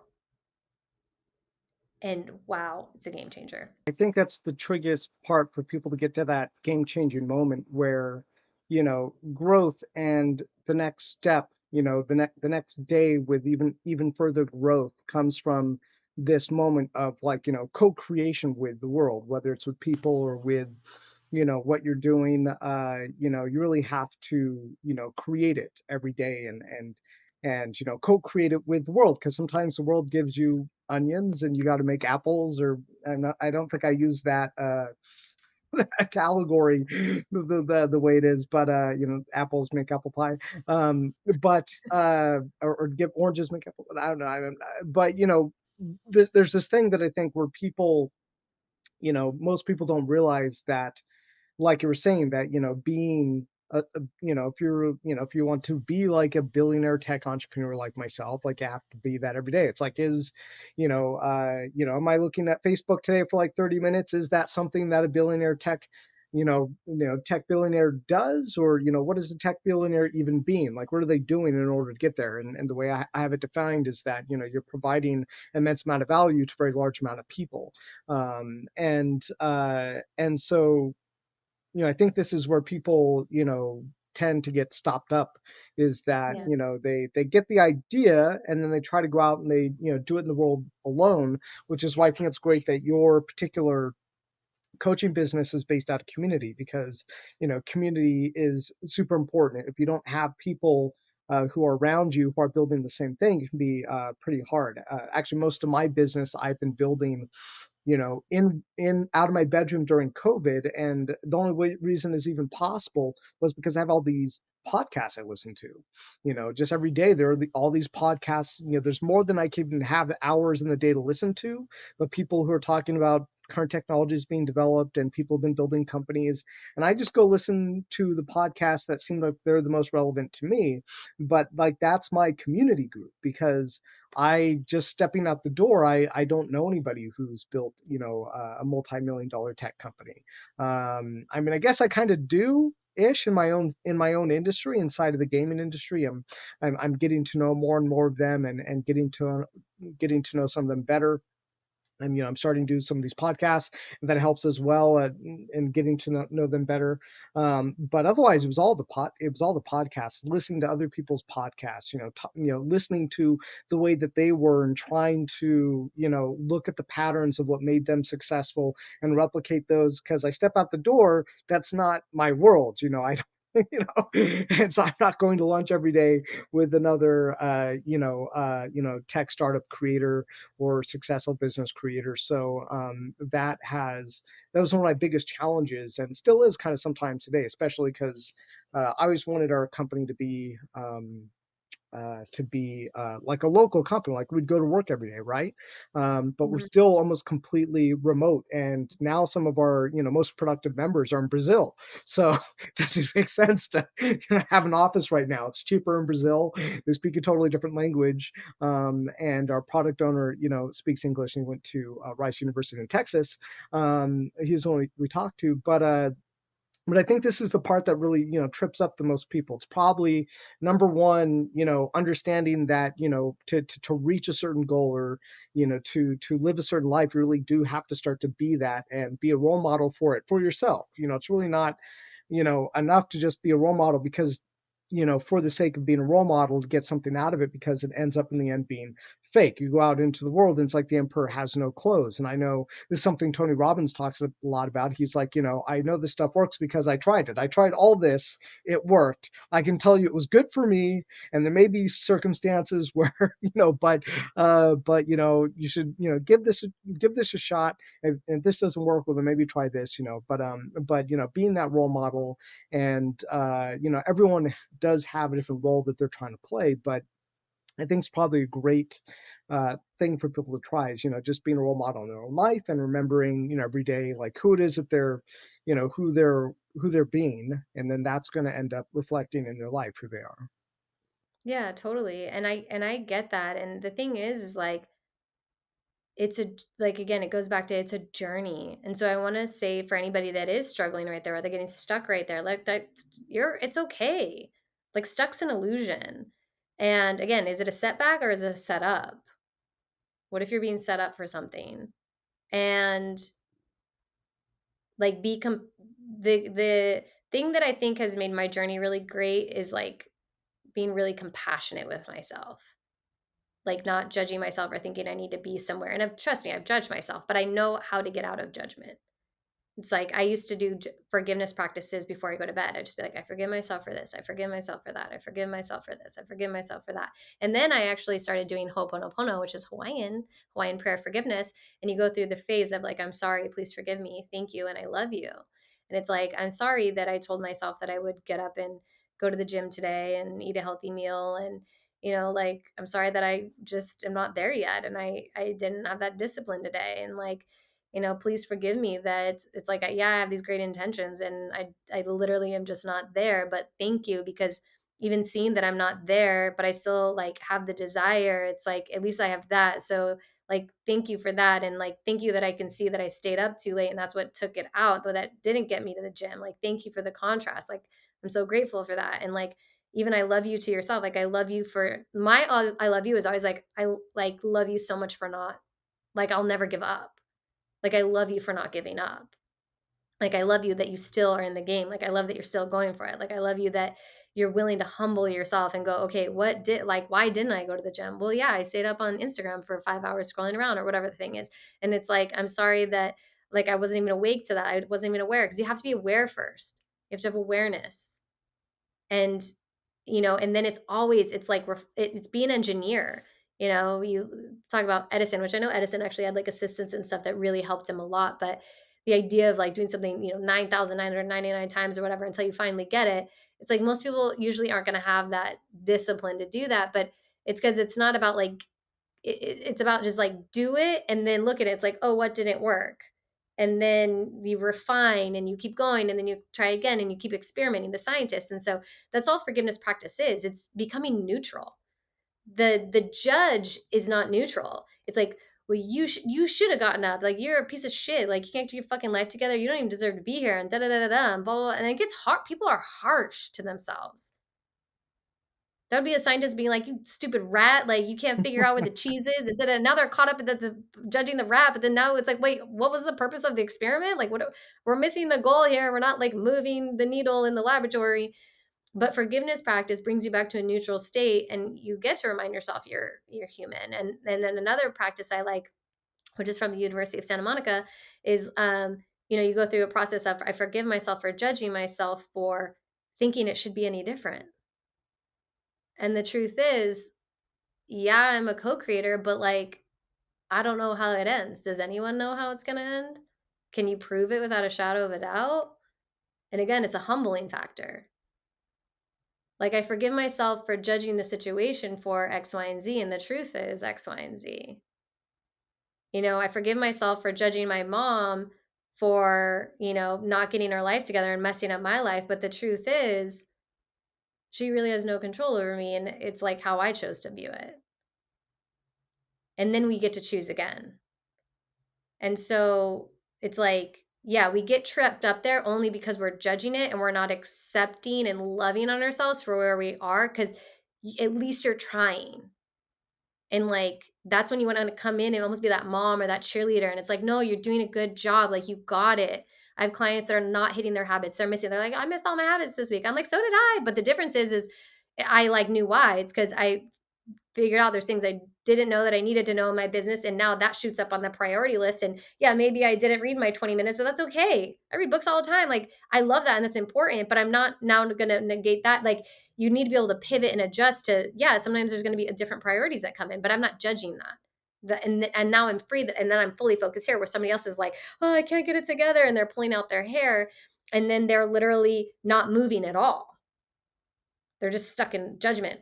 And it's a tough place to be. So I always want to have compassion for that. But there's a way out. It's through, like, radical acceptance of yourself, of the journey, forgiving yourself, and just, like, loving on yourself, and, like, it's okay. And, like, what can I do right now? And I love what you said. And I just want to acknowledge you for this, because I think it's really important. And I think it's really important for the person that's listening right now that is going to get this and it's going to change their life. You start where you can, and you didn't have that circle. But it was really cool to listen to your language, because you said, it's like, yeah, I didn't have anyone like billionaire and da da da da. And then you kind of caught it and you're like, well, I kind of started to get in that circle, but how? Because you started where you could. This is why I love mentors. You might not have $10,000 to invest into a coach. That's okay. But it's the person that goes, I don't have the money to do it, or I don't have the research, or I can't da da da da. I'm sorry. The internet today, everything is free. Like, so that's a mindset thing, and that's a dominion and getting out of victimization. Come back to your power, because the truth of you is you're limitless. And then that's what you did. You listened to them. So it's like, it's also a question of perception. It's like, oh, I don't have people around me. Yeah, you do. They're all around you. They're in your earbuds. They're like, whatever. Like, I think back to Think and Grow Rich, Napoleon Hill is talking about how, the mentors that these people had, these leaders had, is it's like a round table of energies that you can tap into. Well, again, it's almost like, let's get a little woo woo, but at the end of the day, I think Napoleon Hill has so much wisdom. And I have definitely, in my past, when I'm on my entrepreneurial journey, I literally am like, Napoleon, what would you do? I think of their essence, like who I've been tapping into recently, because one of my other friends was tapping into them, is Bruce Lee. Like, me and Bruce Lee are hanging out today. And and I'm holding that frequency, that mindset, their energy, how they lived life next to me.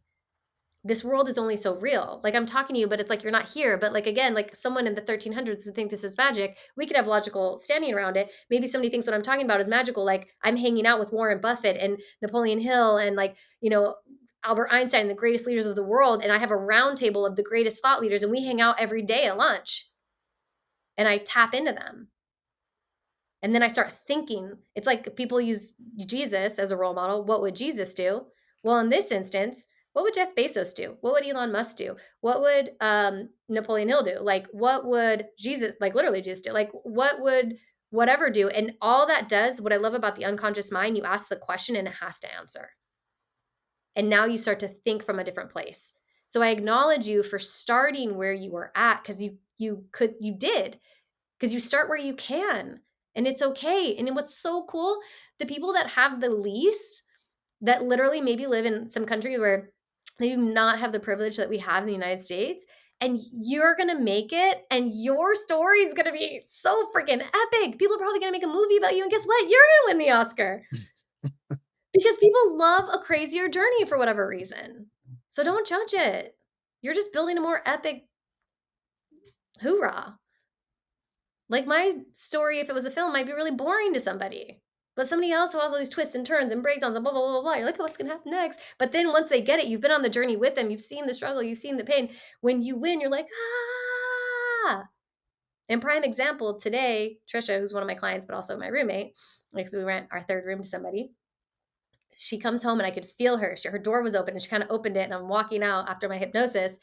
And I looked at her and I could feel her. And I said, what you excited about? And I kind of knew. But and then I think I said, "Did you get an agent today?" Because she's an actress, and her goal this year is to book a Netflix role. And she's like, "I did," and then she's like, "And it's the one that I wanted." And we literally were in the hallway, and the lights were off. It was kind of dark stuff, and we're like, "Yeah!" We're hugging each other, and we're jumping, and we're like, "Yes!"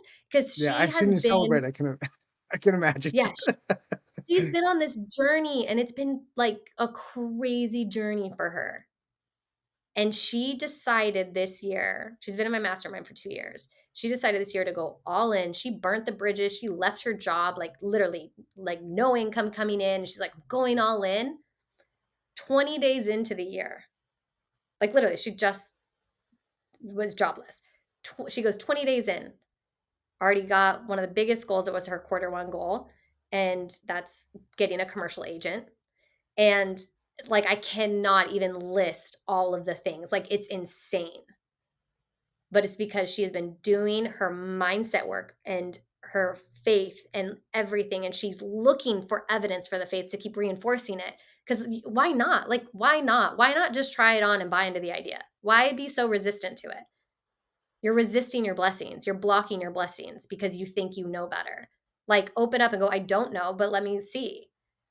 And maybe something can open up for you. But again, it's about starting where you can. She started where she could.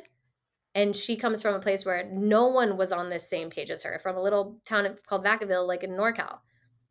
And it was scary for her to leave. And she left a 6-year relationship. And like, it was so much. But I'm like, girl, once you win that Oscar and you're doing a job with, freaking The Rock, it's going to be amazing. And that's what's going to make it so sweet. And what's cool, like you had said, you started with the podcast, and then because of that, you train your mind. You start thinking like them because they're pouring into you. It's like hanging out at lunch. And then all of a sudden, you start knowing people in that world. And I know it, and you know it because you were with me. Remember when we went to San Diego and we went to that little mastermind, and I said, I made a distinction that I'm going to know millionaires and billionaires. And then I started meeting millionaires that year. And then I went to this mastermind and I was talking to millionaires. I'm in a millionaire's house. And I was like, look I did it. And then now I've literally been with 3 billionaires. I was like literally standing in a triangle with 3 billionaires. And I've met so many of my mentors. I've met Deepak Chopra. Like I've met, or I've like, yeah, I've met Jay Shetty and 3 times actually. And who even this year? Like I've met Gabrielle Bernstein and Marie Forleo. And, I saw Eckhart Tolle speak for the first time this year. And I've been that triad of billionaires was like Tom Bilyeu from Impact Theory and Jamie Kern Lima, who's the very first billionaire like CEO of L'Oreal's company and sold that company for $1 billion like cash. First woman CEO in a makeup company. First of all, that's weird. Like in the 100 years of the company, it's always been men and running this makeup company. But like that, I just am sharing this to give people evidence so they can buy into it. That it's like, start where you can, because I didn't have millionaires and billionaires around me and entrepreneurs and online coaches. And now literally like I like saw Jay Shetty at one of his events, and then I got invited to his party recently for his new podcast. And then literally like 2 weeks ago, I'm walking on a plane and Jay Shetty's right there. And I was like, hey, Jay. I was like, I was just texting Josette because my friend Josette is the one that brought me to Jay Shetty's thing. And he probably still won't remember me. But I also will show you this just for your people. And this is even a bad thing, but This is a picture with like Jay Shetty, Lewis Howes, like the top people in my industry. And I wrote on here, I printed it out and I have it here. And I said, these are my people. I'll be friends with them one day. And Ingle and I will go on trips and mastermind events with them. It'll be so easy for us to create because we have time and resources, money, skills, wisdom, thank you, and being added in this group. And then guess what I did? I drew us in there. That's funny. And I'm standing next to that's Danielle from Boss Babe, and I've been in her mastermind. I've taken her courses. I know all these people. I know everything about them. I listen to them every day. They've poured into me. And I even now I text, like not text them, but I like message them on Instagram and stuff like when they post something, nothing like crazy. But today, Catherine Zankino, who I love, Manifestation Babe, she posted an awesome thing. And I said, yes, yes, yes, girl. Like that's awesome. And I do it in a way that like she's my homie. Like we're friends.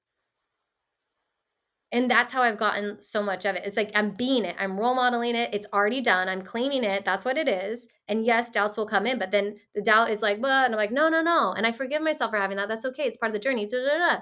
And like my success is inevitable. And how do I know? Because I've actually met a lot of these people in person now. But I'm an acquaintance level, but we don't get to the homie level. But my vibration gets to rise to theirs, and they're not better than me. I'm not less than them. It's just they know certain things I don't know yet because they've been walking different walks that I haven't walked yet, and it's okay, and it'll align when it aligns. So start where you can. I listened to Tony Robbins, like just hearing mom, and yeah, it helped a lot. And I have now hugged Tony Robbins. You start where you can and then you keep going holding the faith, and you have done that and you already have evidence that that works, even if you didn't consciously know what you were doing, because you've now probably met millionaires and stuff and people in your industry that are thought leaders, and then you do it long enough and then you become the thought leader. And I know that's exactly where I'm headed.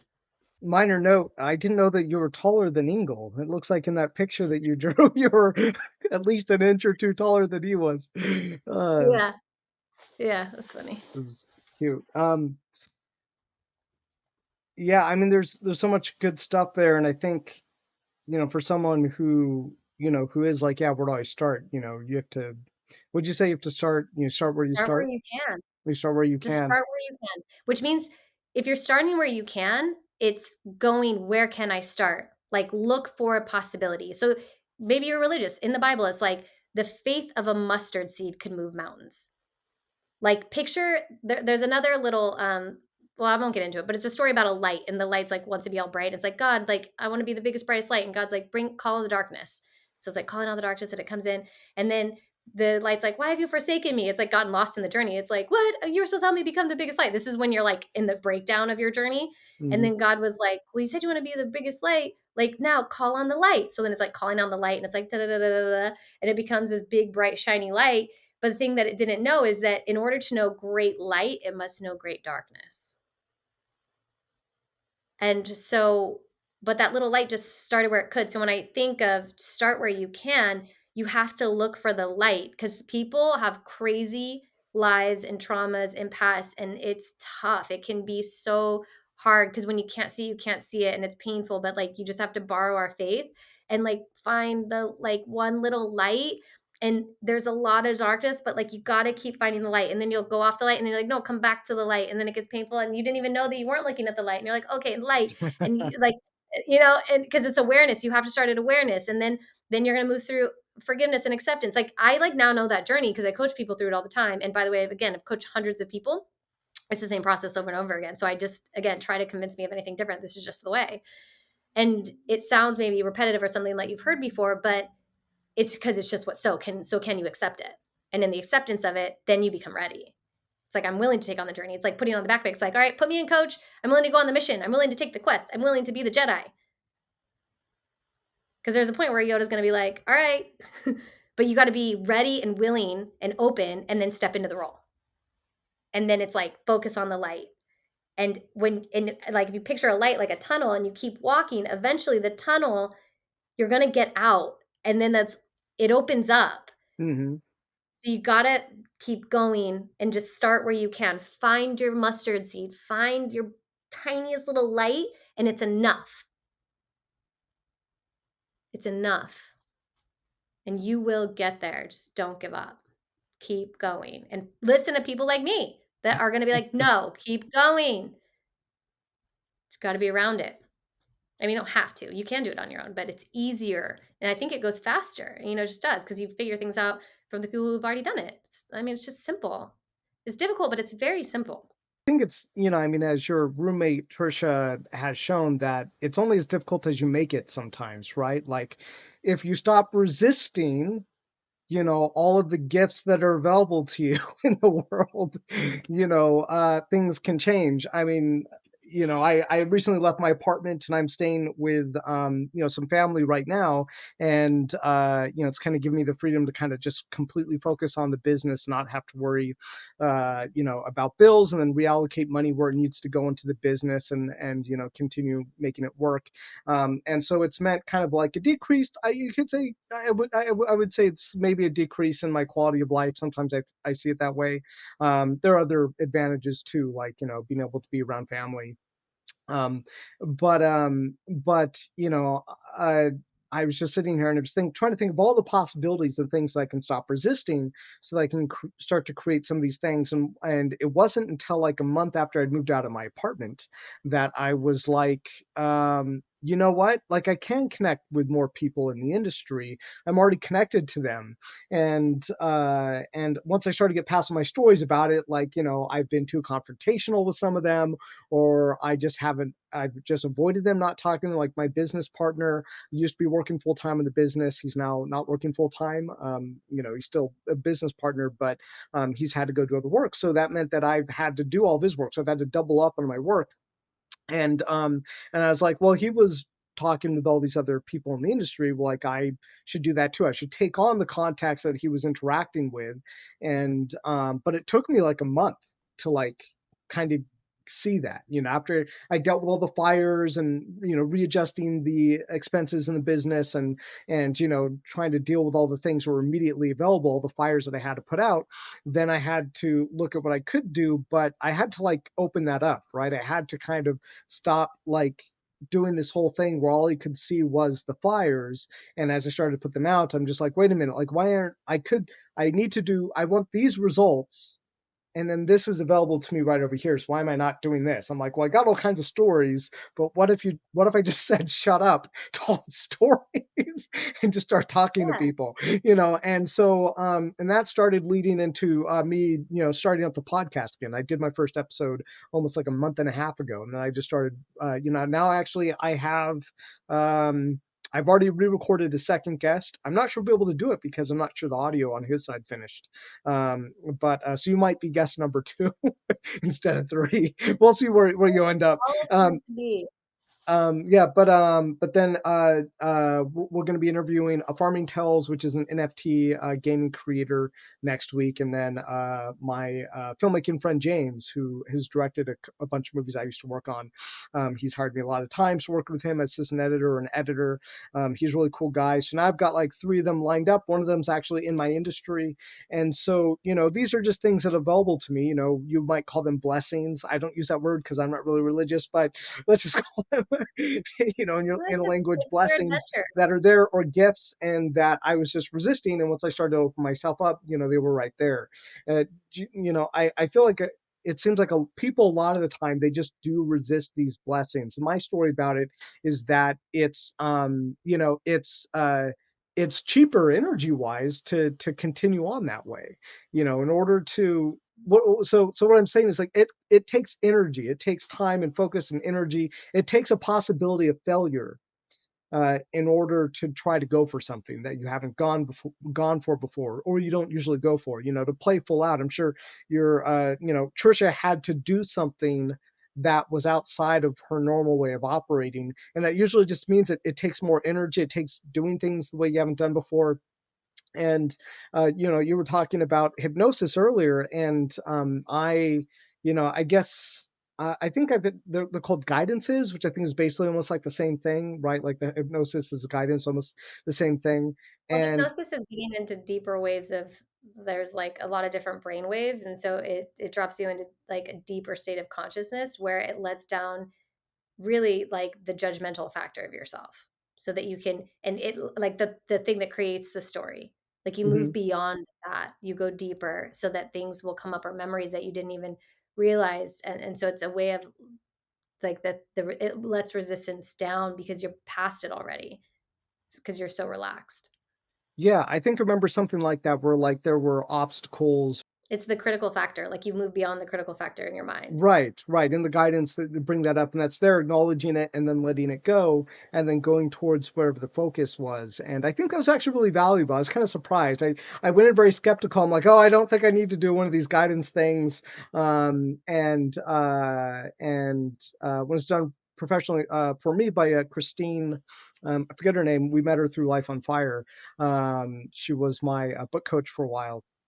But after that guiding thing, I was really surprised. Actually, I was able to write much freer afterwards, and I was like, "This is like so weird." I'm like, "I guess it worked."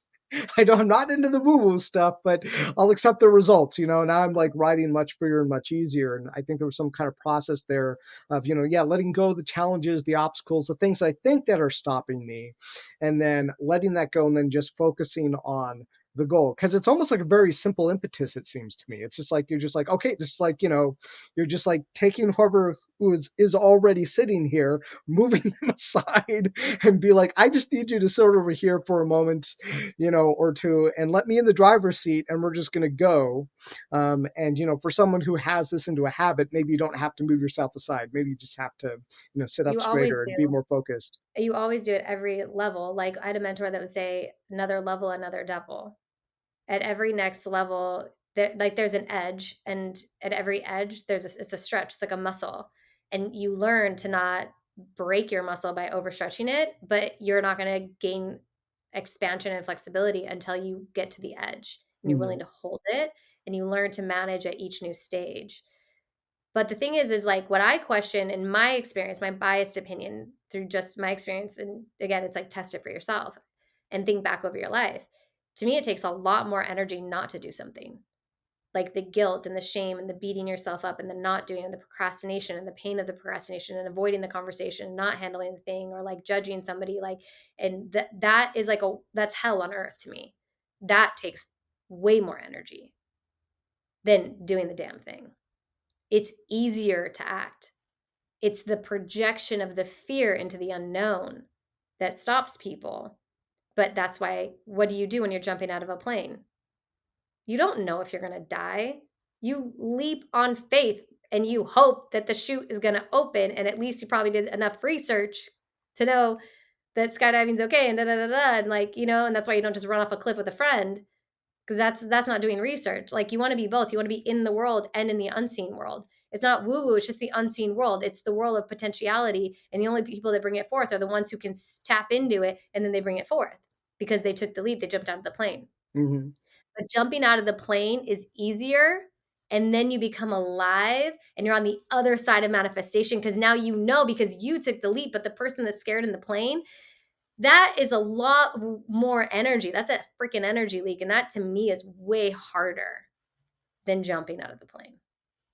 Because there's a point when you jump and then it catches you, life catches you, like faith shows up and then the evidence is there. You book the agent, you get the thing, you marry the person, your job actually works, people get the transformation, and you're like, this is awesome.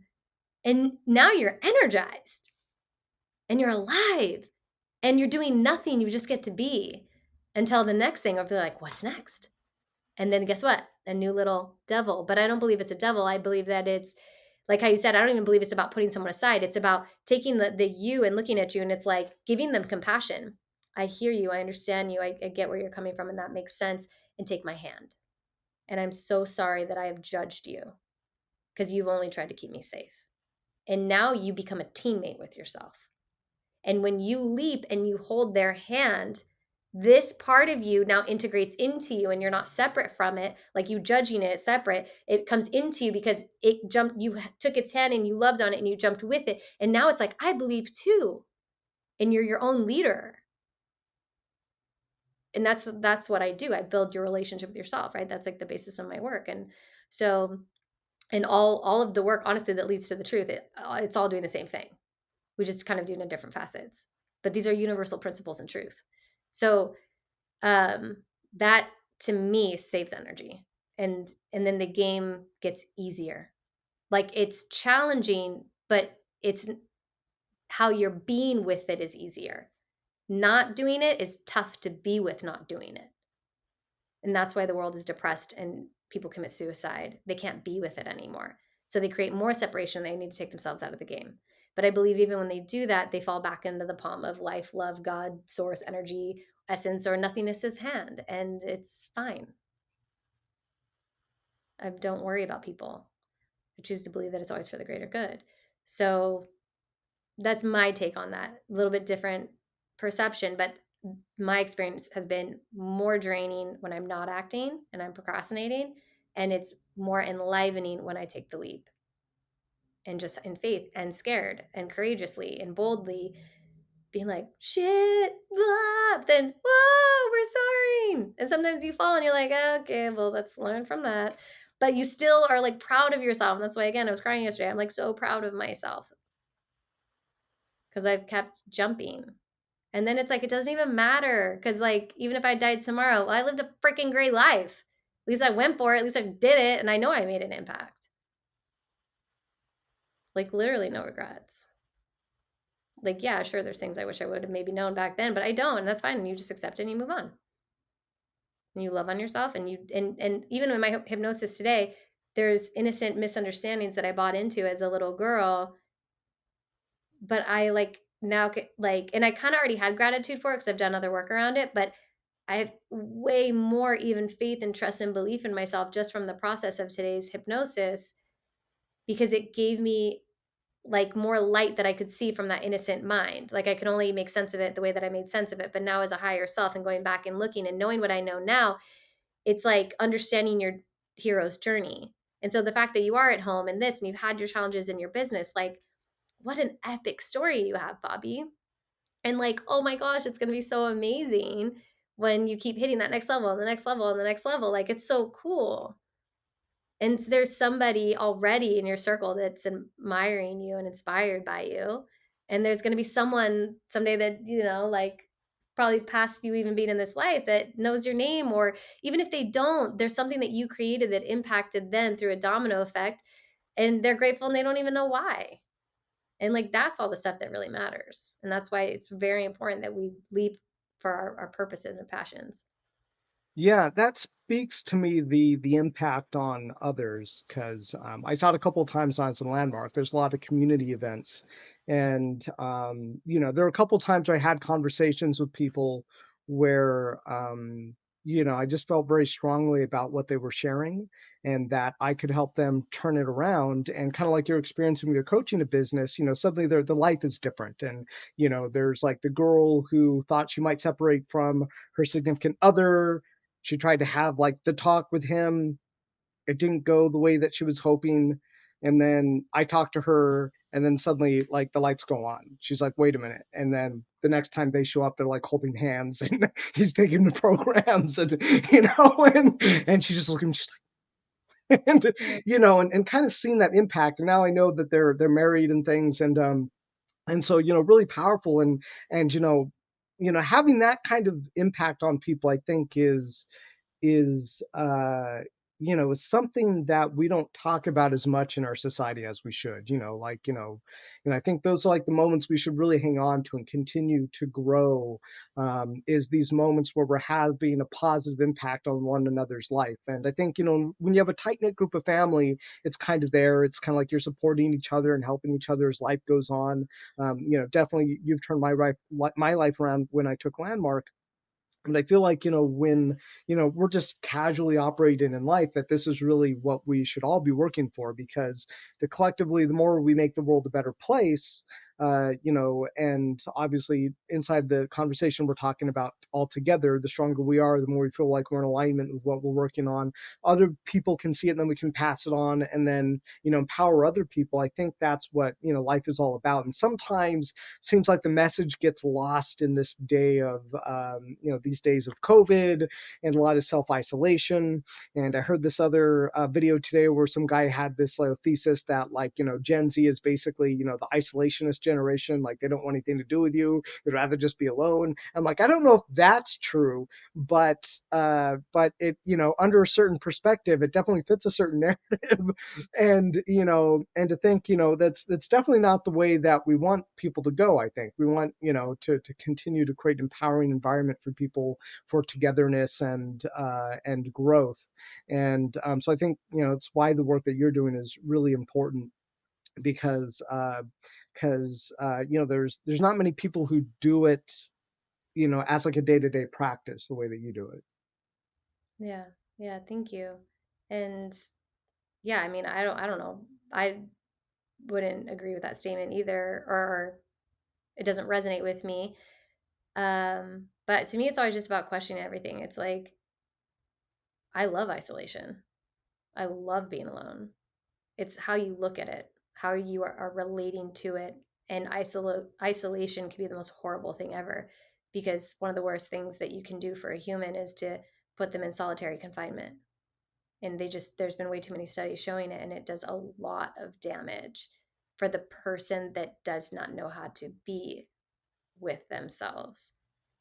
And there's a lot of people who are scared of themselves when they're alone.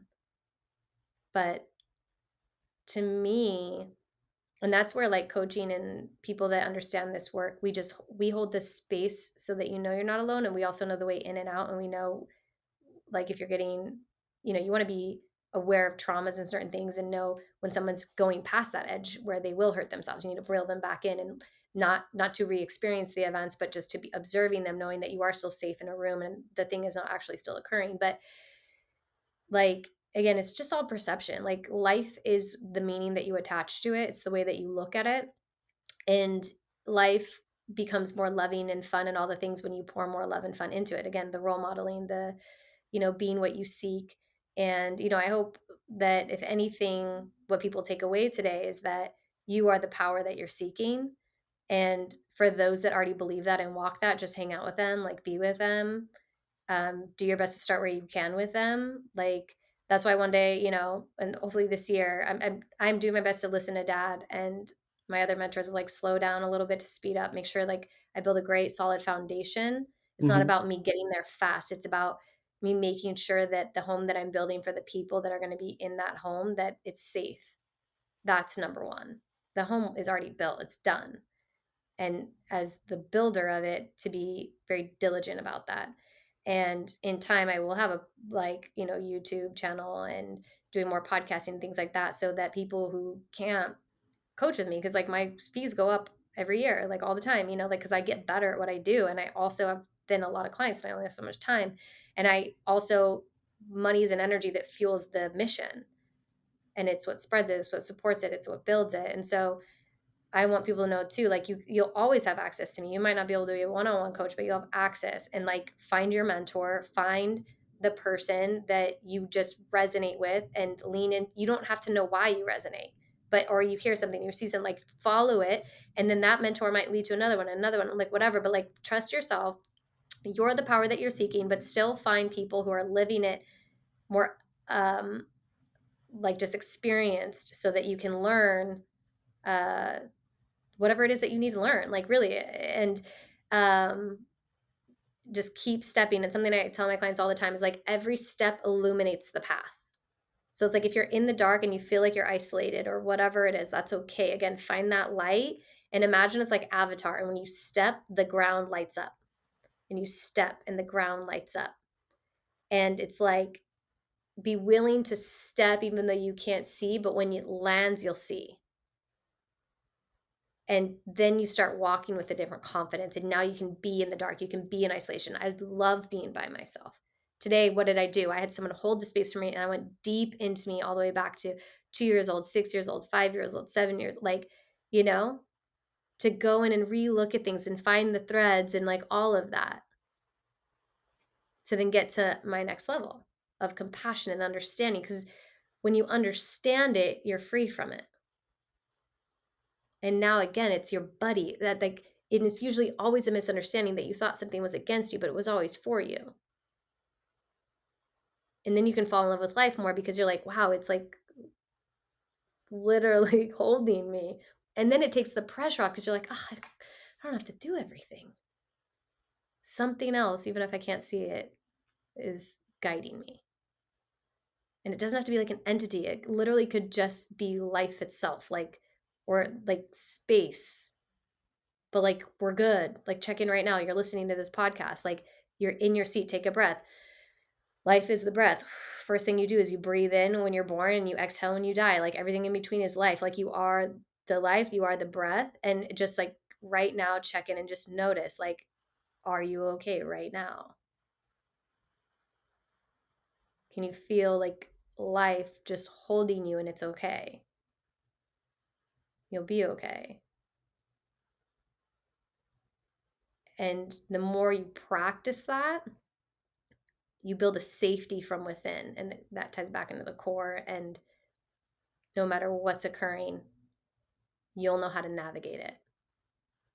Because sometimes isolation is what people need. And what you talked about with resistance is, can you accept you? Be willing to go into you to rediscover it. And then use the gift of it. And then that's your gift to the world. The question I have is about your mastermind, because I know you had one of those recently, and I think I saw you make a post on Facebook that was a big success. I knew I was going to talk to you now, and I think you were on a cruise or something recently. So I'm asking you now, how was the mastermind? It was your first in like, no, not your first. This was how many have you had so far, and how? Well, I basically run a mastermind 24/7, but in the past 2 years, you can only enter it at the top of the year. So it was a year-long mastermind, and it was working with people on their relationship with themselves and then also the world, meaning that we're doing the internal work, forgiveness, all the things we talked about today, and then also like, what are your goals? What are you going for? But what I've learned over the past 2 years is I noticed people need a lot more inner work, and you really can't do the outer work until you're doing the inner work, meaning like creating products out in the world and creating businesses and things like that. So I actually this year separated them and I made changes where I'm enrolling in my mastermind every quarter. But the beautiful thing is they were very successful, like beautiful masterminds. The people made them amazing. And they revealed to me that those were the changes that were next. That's the next level. Right. And so it's just the coolest thing about the mastermind, honestly, is community and people. Like I had a girl in there who was a really big inspiration of mine growing up. The very first concert I ever saw was Janet Jackson's Velvet Rope tour. And she was a dancer on that tour. And she booked me for my very first award show, Billboard Awards with Carly Rae Jepsen. Back in the day, she was a choreographer. And it's just cool to see that someone I always really looked up to is now a client of mine. And she had come out of 2020 and felt very isolated and had very different views from a lot of the world on a lot of the topics that were occurring during that time. And so she lost a lot of friends. Like that was her story. That's how she felt. Like she lost a lot of friends. She lost a lot of relationships and, the entertainment industry, and just a lot of things. And so I told her, I was like, hey, why don't you come to the mastermind? And,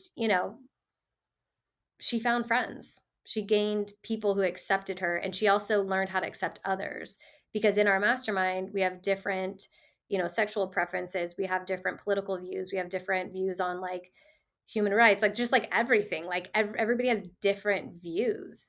And the world that I live in is like I said in here, it's like accept the unaccepted. That's the new thing I just put in my Instagram because once you accept it, you're free from it. And not the Instagram, the mastermind is called #rich and free. Like accept people for who they are and who they aren't. And you're free from it. And when you're free, now you can get back into your purpose and you're not looking in other people's lanes. You're like focused on your lane. So the masterminds were great successes and there's big changes this year. Now I'm opening up every quarter. The price goes up every quarter. I create 2 programs. Rich and Love launched this Thursday. It was freaking amazing. And that's all inner world. That is like, I almost think of it as like, it's like a girl's sleepover, but I coach gentlemen too. Like, but that's the vibe. It's nighttime. I showed up in a unicorn onesie. I was wearing my tiara. Like I was like, welcome to Rich and Love. This is what we're doing. And they loved it. And people were in tears. And like, again, like it's just like amazing and beautiful work. And then Rich and Free is it's the 3D world. They have sheets, they have their goals, they have their tracking, they know this and that. And some of them are really resistant to it because it's very masculine, it's very structured. And they're like, oh, this is what I do. I just, all I do is I think about it and I manifest it. But I know, no, structure is what's missing in your life. And this is why I love, and I just know that I choose to believe, and I had the meaning that my life has been perfectly set up. I got the structure and this beautiful side from dad, and I got this other side from mom of going like believe and touch in and go deeper and like that unseen, right? And the two of them working together is what we call life. And some people are really heavy on one side and really heavy on the other, and it just doesn't work. And you dance between the two. That's why there's two portals. You have a portal here where sometimes you come back in, and this is why you get to the edge, and it's like another level, another devil. Oh shit. Okay, well I didn't know I needed to know that. Okay, well that's cool. And you find the light, and then you come back through, and you're like la la la, and you're like oh fire. Okay, da, da, da, and you're like and then find the light, right? And this is life. Yeah. So just learning the game and then play the game even better. You learn each level, and exactly like video games, you start to conquer the little dude at the end, and then you get to the next one. But you die quite a few times until you get that level, right? Same thing. But it was a big success because it in your post, it looked like the last one was a big success. You said it would you had hit your goal for the amount of people that you wanted. Yeah, I did. And even this quarter for enrolling the people that I wanted for this quarter, I did. I wanted 10 people in the mastermind. We got it. And the coolest thing is like the majority of them, they're all now going into their third year. Like I have one person that is moving to one-on-one coaching, and then I have one that honestly we just didn't connect at the end of the year, so she didn't re-enroll and she just got engaged in like all this stuff. So I mean that was a win because she's working on not just only her self-love but love out in the world, and so it's really cool. I think everything's a success. Everything.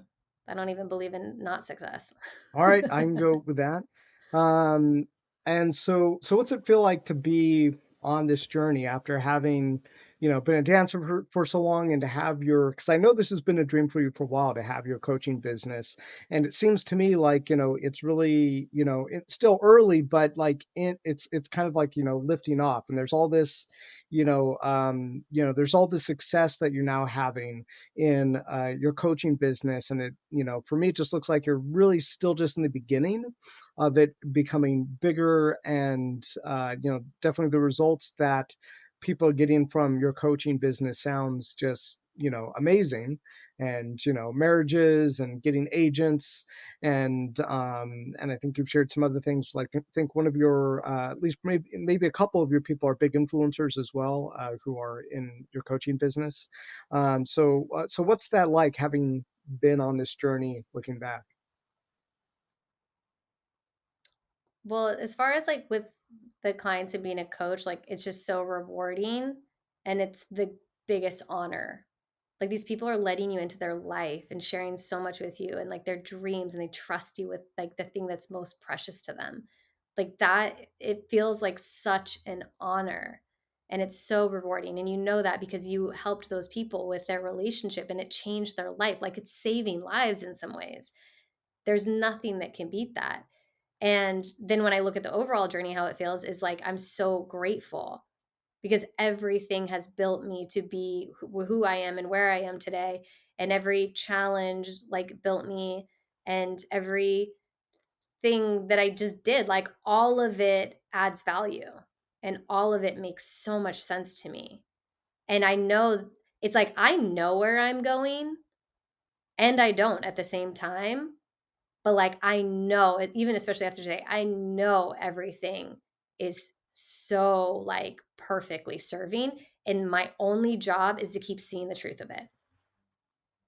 See the truth of it rather than buying into illusion and false stories and making up shit. Like, no, see the truth of it. And it means humbling yourself and looking at the patterns in the universe and stay a student, stay a scientist, and test. And I will discover those truths. And then when you find them, you only see the crazy patterns all within the rest of life and the universe and everything. Like literally, like people are universes. Like, and then you meet that person and you guys are speaking the same language and you have the same success levels. And it's like, if that ain't evidence enough for you, then you'll never get there because you're choosing your ego over the truth.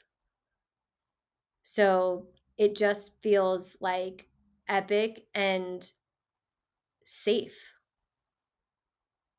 I feel so safe, which is why I'm not worried about the future because I know the truth of it. And I want other people to know that. And you'll be okay. We always will be. Like, look at life. We've made it this far. Sounds to me like just being present. Like truth is just being present and aware. Yeah, present, aware, and putting your like kind of the idea of like putting yourself aside, but like meaning like stepping out of what you think you know to discover what's true. Okay, got it. Yeah, like the scientist.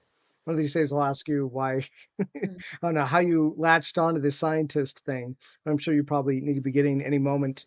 Uh, um, so there was one more thing I wanted to ask, which was, oh, you've taken a tremendous amount of education in personal development. Like sometimes when you call me like, I just spent like $10,000 on some personal coaching thing. I just spent $20,000 on some personal coaching thing. And I'm just like, I hope that you you're gonna eventually get your value out of like all this money that you're spending. And I think you're like trying to tell me how much. I don't remember how much it was, but I think my eyes were bugging out of my head. It's I'm probably like, like this is like a yeah, it's like Stanford 200,000. Berkeley education that you're getting out of like coaching and development. But I mean, it seems like it's paying off.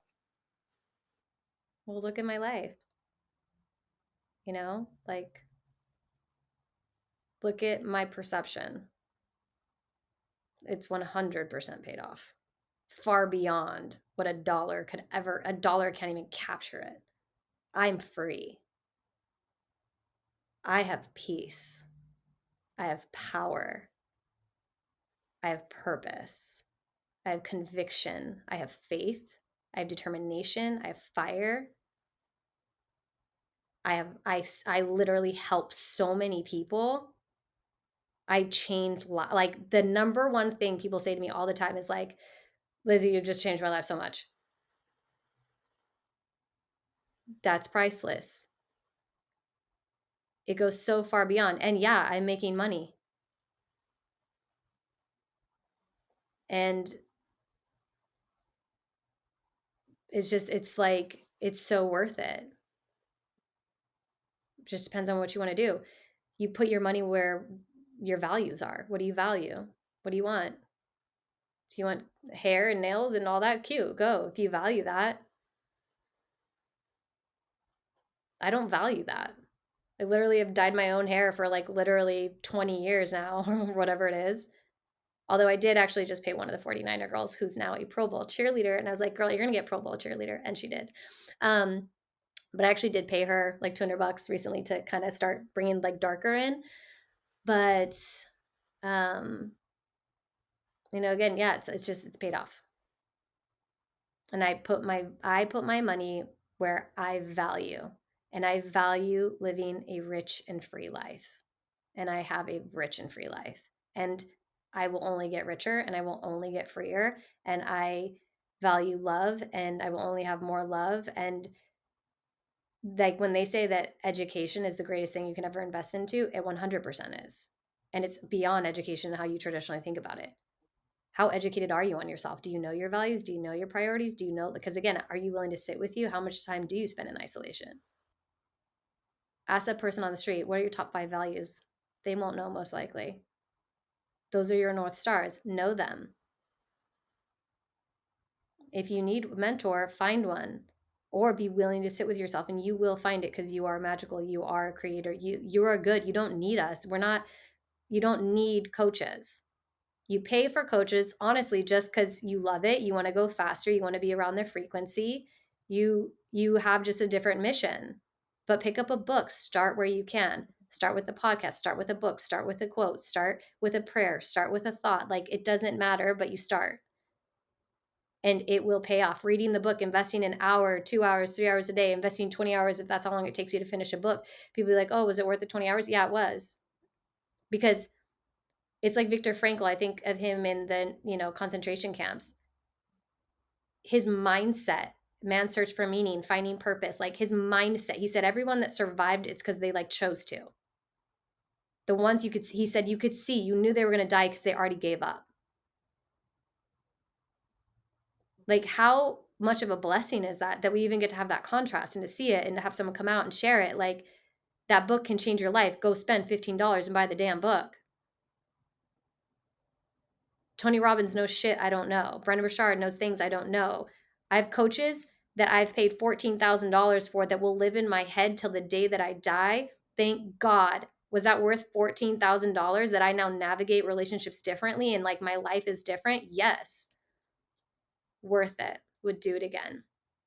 And I've invested in coaches that I don't think, in a sense, were quote unquote worth the money in my ego biasness. Everyone, it's not about worth, but I needed that investment, and that investment actually will double down and pay me tenfold because I got to see what doesn't work in the industry and shady sides of the industry, and I get to see the things of what not to do. That is even a bigger, better investment because I'm a disruptor and I'm disrupting the game. And you might be able to sell to people in your shady ways or whatever for so long, and you will be found out because the truth is always revealed. And one of my latest mentors, Alyssa Nobrega, she does the Institute of Coaching Mastery. I think she's one of the best coaches to coach coaches, especially on self-forgiveness. Like there's amazing, great coaches, but she's great for like forgiveness and things like that. And she said, there's a lot of people coming up in coaching and only the greatest will make it through. Because it's the people that actually live the work. You can sell it, but do you live it? When you live it, it's done. And like, again, like you are successful, you will be in those top ranking game changers and making these industries even better. Because every industry has a shadow and a light. But the ones who are just marketers and want to get money and like all that, because I get it why some people don't like life coaches. Yeah, I get that. You just haven't found the right people yet, which actually it makes me go, what in you is magnetizing that? You spot it, you got it. Where in you are you maybe doing that? And it's humbling, but that's this work. And if you're not willing to look at yourself and have radical honesty, you'll be fine in life, but you won't be living where I'm living. Heaven is from within. So like if the Bible says like restore heaven on earth and you just want to use it as concepts, it's about you create your own peace. You create your own hell or you create your own peace. And if I'm being peaceful, guess what? Now I'm being peaceful out in the world. If more people had actual inner peace, guess what the world would be? And maybe that's what those people were channeling as they're writing the Bible. I don't know. It doesn't really matter to me because potato, potato, call it whatever you want. I don't care. It's the same thing. You are peaceful within, you're going to be peaceful without. Like, that's what I mean when it's so simple. It doesn't matter if you believe in God or not. It doesn't fucking matter. That is just what it is. All right. Well, I So, won't keep any longer as we've kind of been talking for a while now, and I'm sure Tintin maybe needs to go out. I know I have some pets here I'm looking after and need to go outside. But yeah. So how can people find you? Where can they find your website, Twitter, YouTube? Where's the best place to go? yeah, everything. Best place is Instagram. I'm an Instagram land human. And it's Lizzy with a Y, Lizzy, Rich, Rich dot love. And that's pretty much everything except for Twitter because Twitter does not allow dots. So it's just Lizzy Rich Love at Twitter. But lizzyrich.love is also my website. Just so love is the domain. I didn't know that. So it's cute. I didn't know that Yeah. could be a domain. Yeah. I didn't know either. Yeah, you don't know what you don't know. And like, here's another little testament of my evidence of distrust life. Back in the day, I remember driving in my little Mazda in Costa Mesa and I was thinking of a product or something. And I was thinking at the time, it was like, maybe it's a dance all girl group or something. And I'm going to call it like something love and whatever. Like I knew I wanted something with like Lizzy Love or Rich Love or something. But I didn't really know what it was. And again, at the time, I thought it might be a dance group. But I know now and looking back, it's like, no, it was Rich in Love, which is like the product that I just launched. And it's my website, Love. Like, that's the whole basis. Can we bring love to everything that we do? Like, love is actually all that there is. Because when you see pain in the world, it's actually just a cry for love. Everything is love. And so I wanted the domain name lizzyrich.com. I had lizzyrichardson.com for forever, but when I was DJing back in the day, I used the name Lizzy Rich, and then people kind of knew me as that. I liked it. It sounds more catchy. And I also now am kind of like a Katindig, which is my husband's last name. So I use like Lizzy Rich. Otherwise, it's like Elizabeth Marie Richardson Katindig. It's like super long. So, anyways, it's Lizzy Rich. Lizzyrich.com wasn't available. And I was like, and I even paid this money to GoDaddy to try to get it from them and stuff. And I still didn't get it. And I was like, okay, well, it's fine. Like, whatever. And Marianne Williamson, who's one of my number one love coaches, I was taking a course with her and she was collabing with somebody else. And I'm like looking at the domain. And this is literally like maybe a month after I was trying to get my website. And the course was .love. And I saw it And it was like, it hit me and I knew, and I was like, that's it. And then I went to lizzyrich.love to see, is this a real website? Can I have this? And sure enough, on GoDaddy, it was like, yep, it's available. I was like, yes. And I'm like, that's so me. I love that so much more than lizzyrich.com. Like, I love that. And I was like, this is perfect. And then I was willing to give up all my old social media handles because I did have just Lizzy Rich. And it's hard to get your real name on social media. And I waited a little bit and I was like, ooh, should I keep it? Should I not? But then I want everything to be the same. So then I just went in and changed everything. LizzyRich.love, LizzyRich.love, TikTok, everything. And now I was like, cool. Everyone will know that that's that, except for Twitter because we don't have the dot. But that to me was a setup. I probably wouldn't have even noticed LizzyRich.love if I had already bought in LizzyRich.com. And that goes back to little me in Costa Mesa that knew I had something on my heart and I didn't know what it was. But I'm sharing all of this because I want you to see how my mind works. Because whether any of this resonates or not, you can choose to think this way, and then your life becomes really cool because it's perception. So I like to share and role model how I think, because how I think then creates my reality, and I love my reality. And I want other people to love their realities too. All right, good. LizzyRich.love to get Lizzy's reality. Actually, come get yours so you can get the truth of All you. right. Well, thank you so much for joining me, Lizzy. I love you. I'll see you hopefully very soon in Oh, person, and give yes, Tintin I love a you little hug for too. me. And yeah, and I love you so much. Thank you for joining me on this podcast. Hopefully, we can have you back again and have a great time. Okay, love you. Have a good night.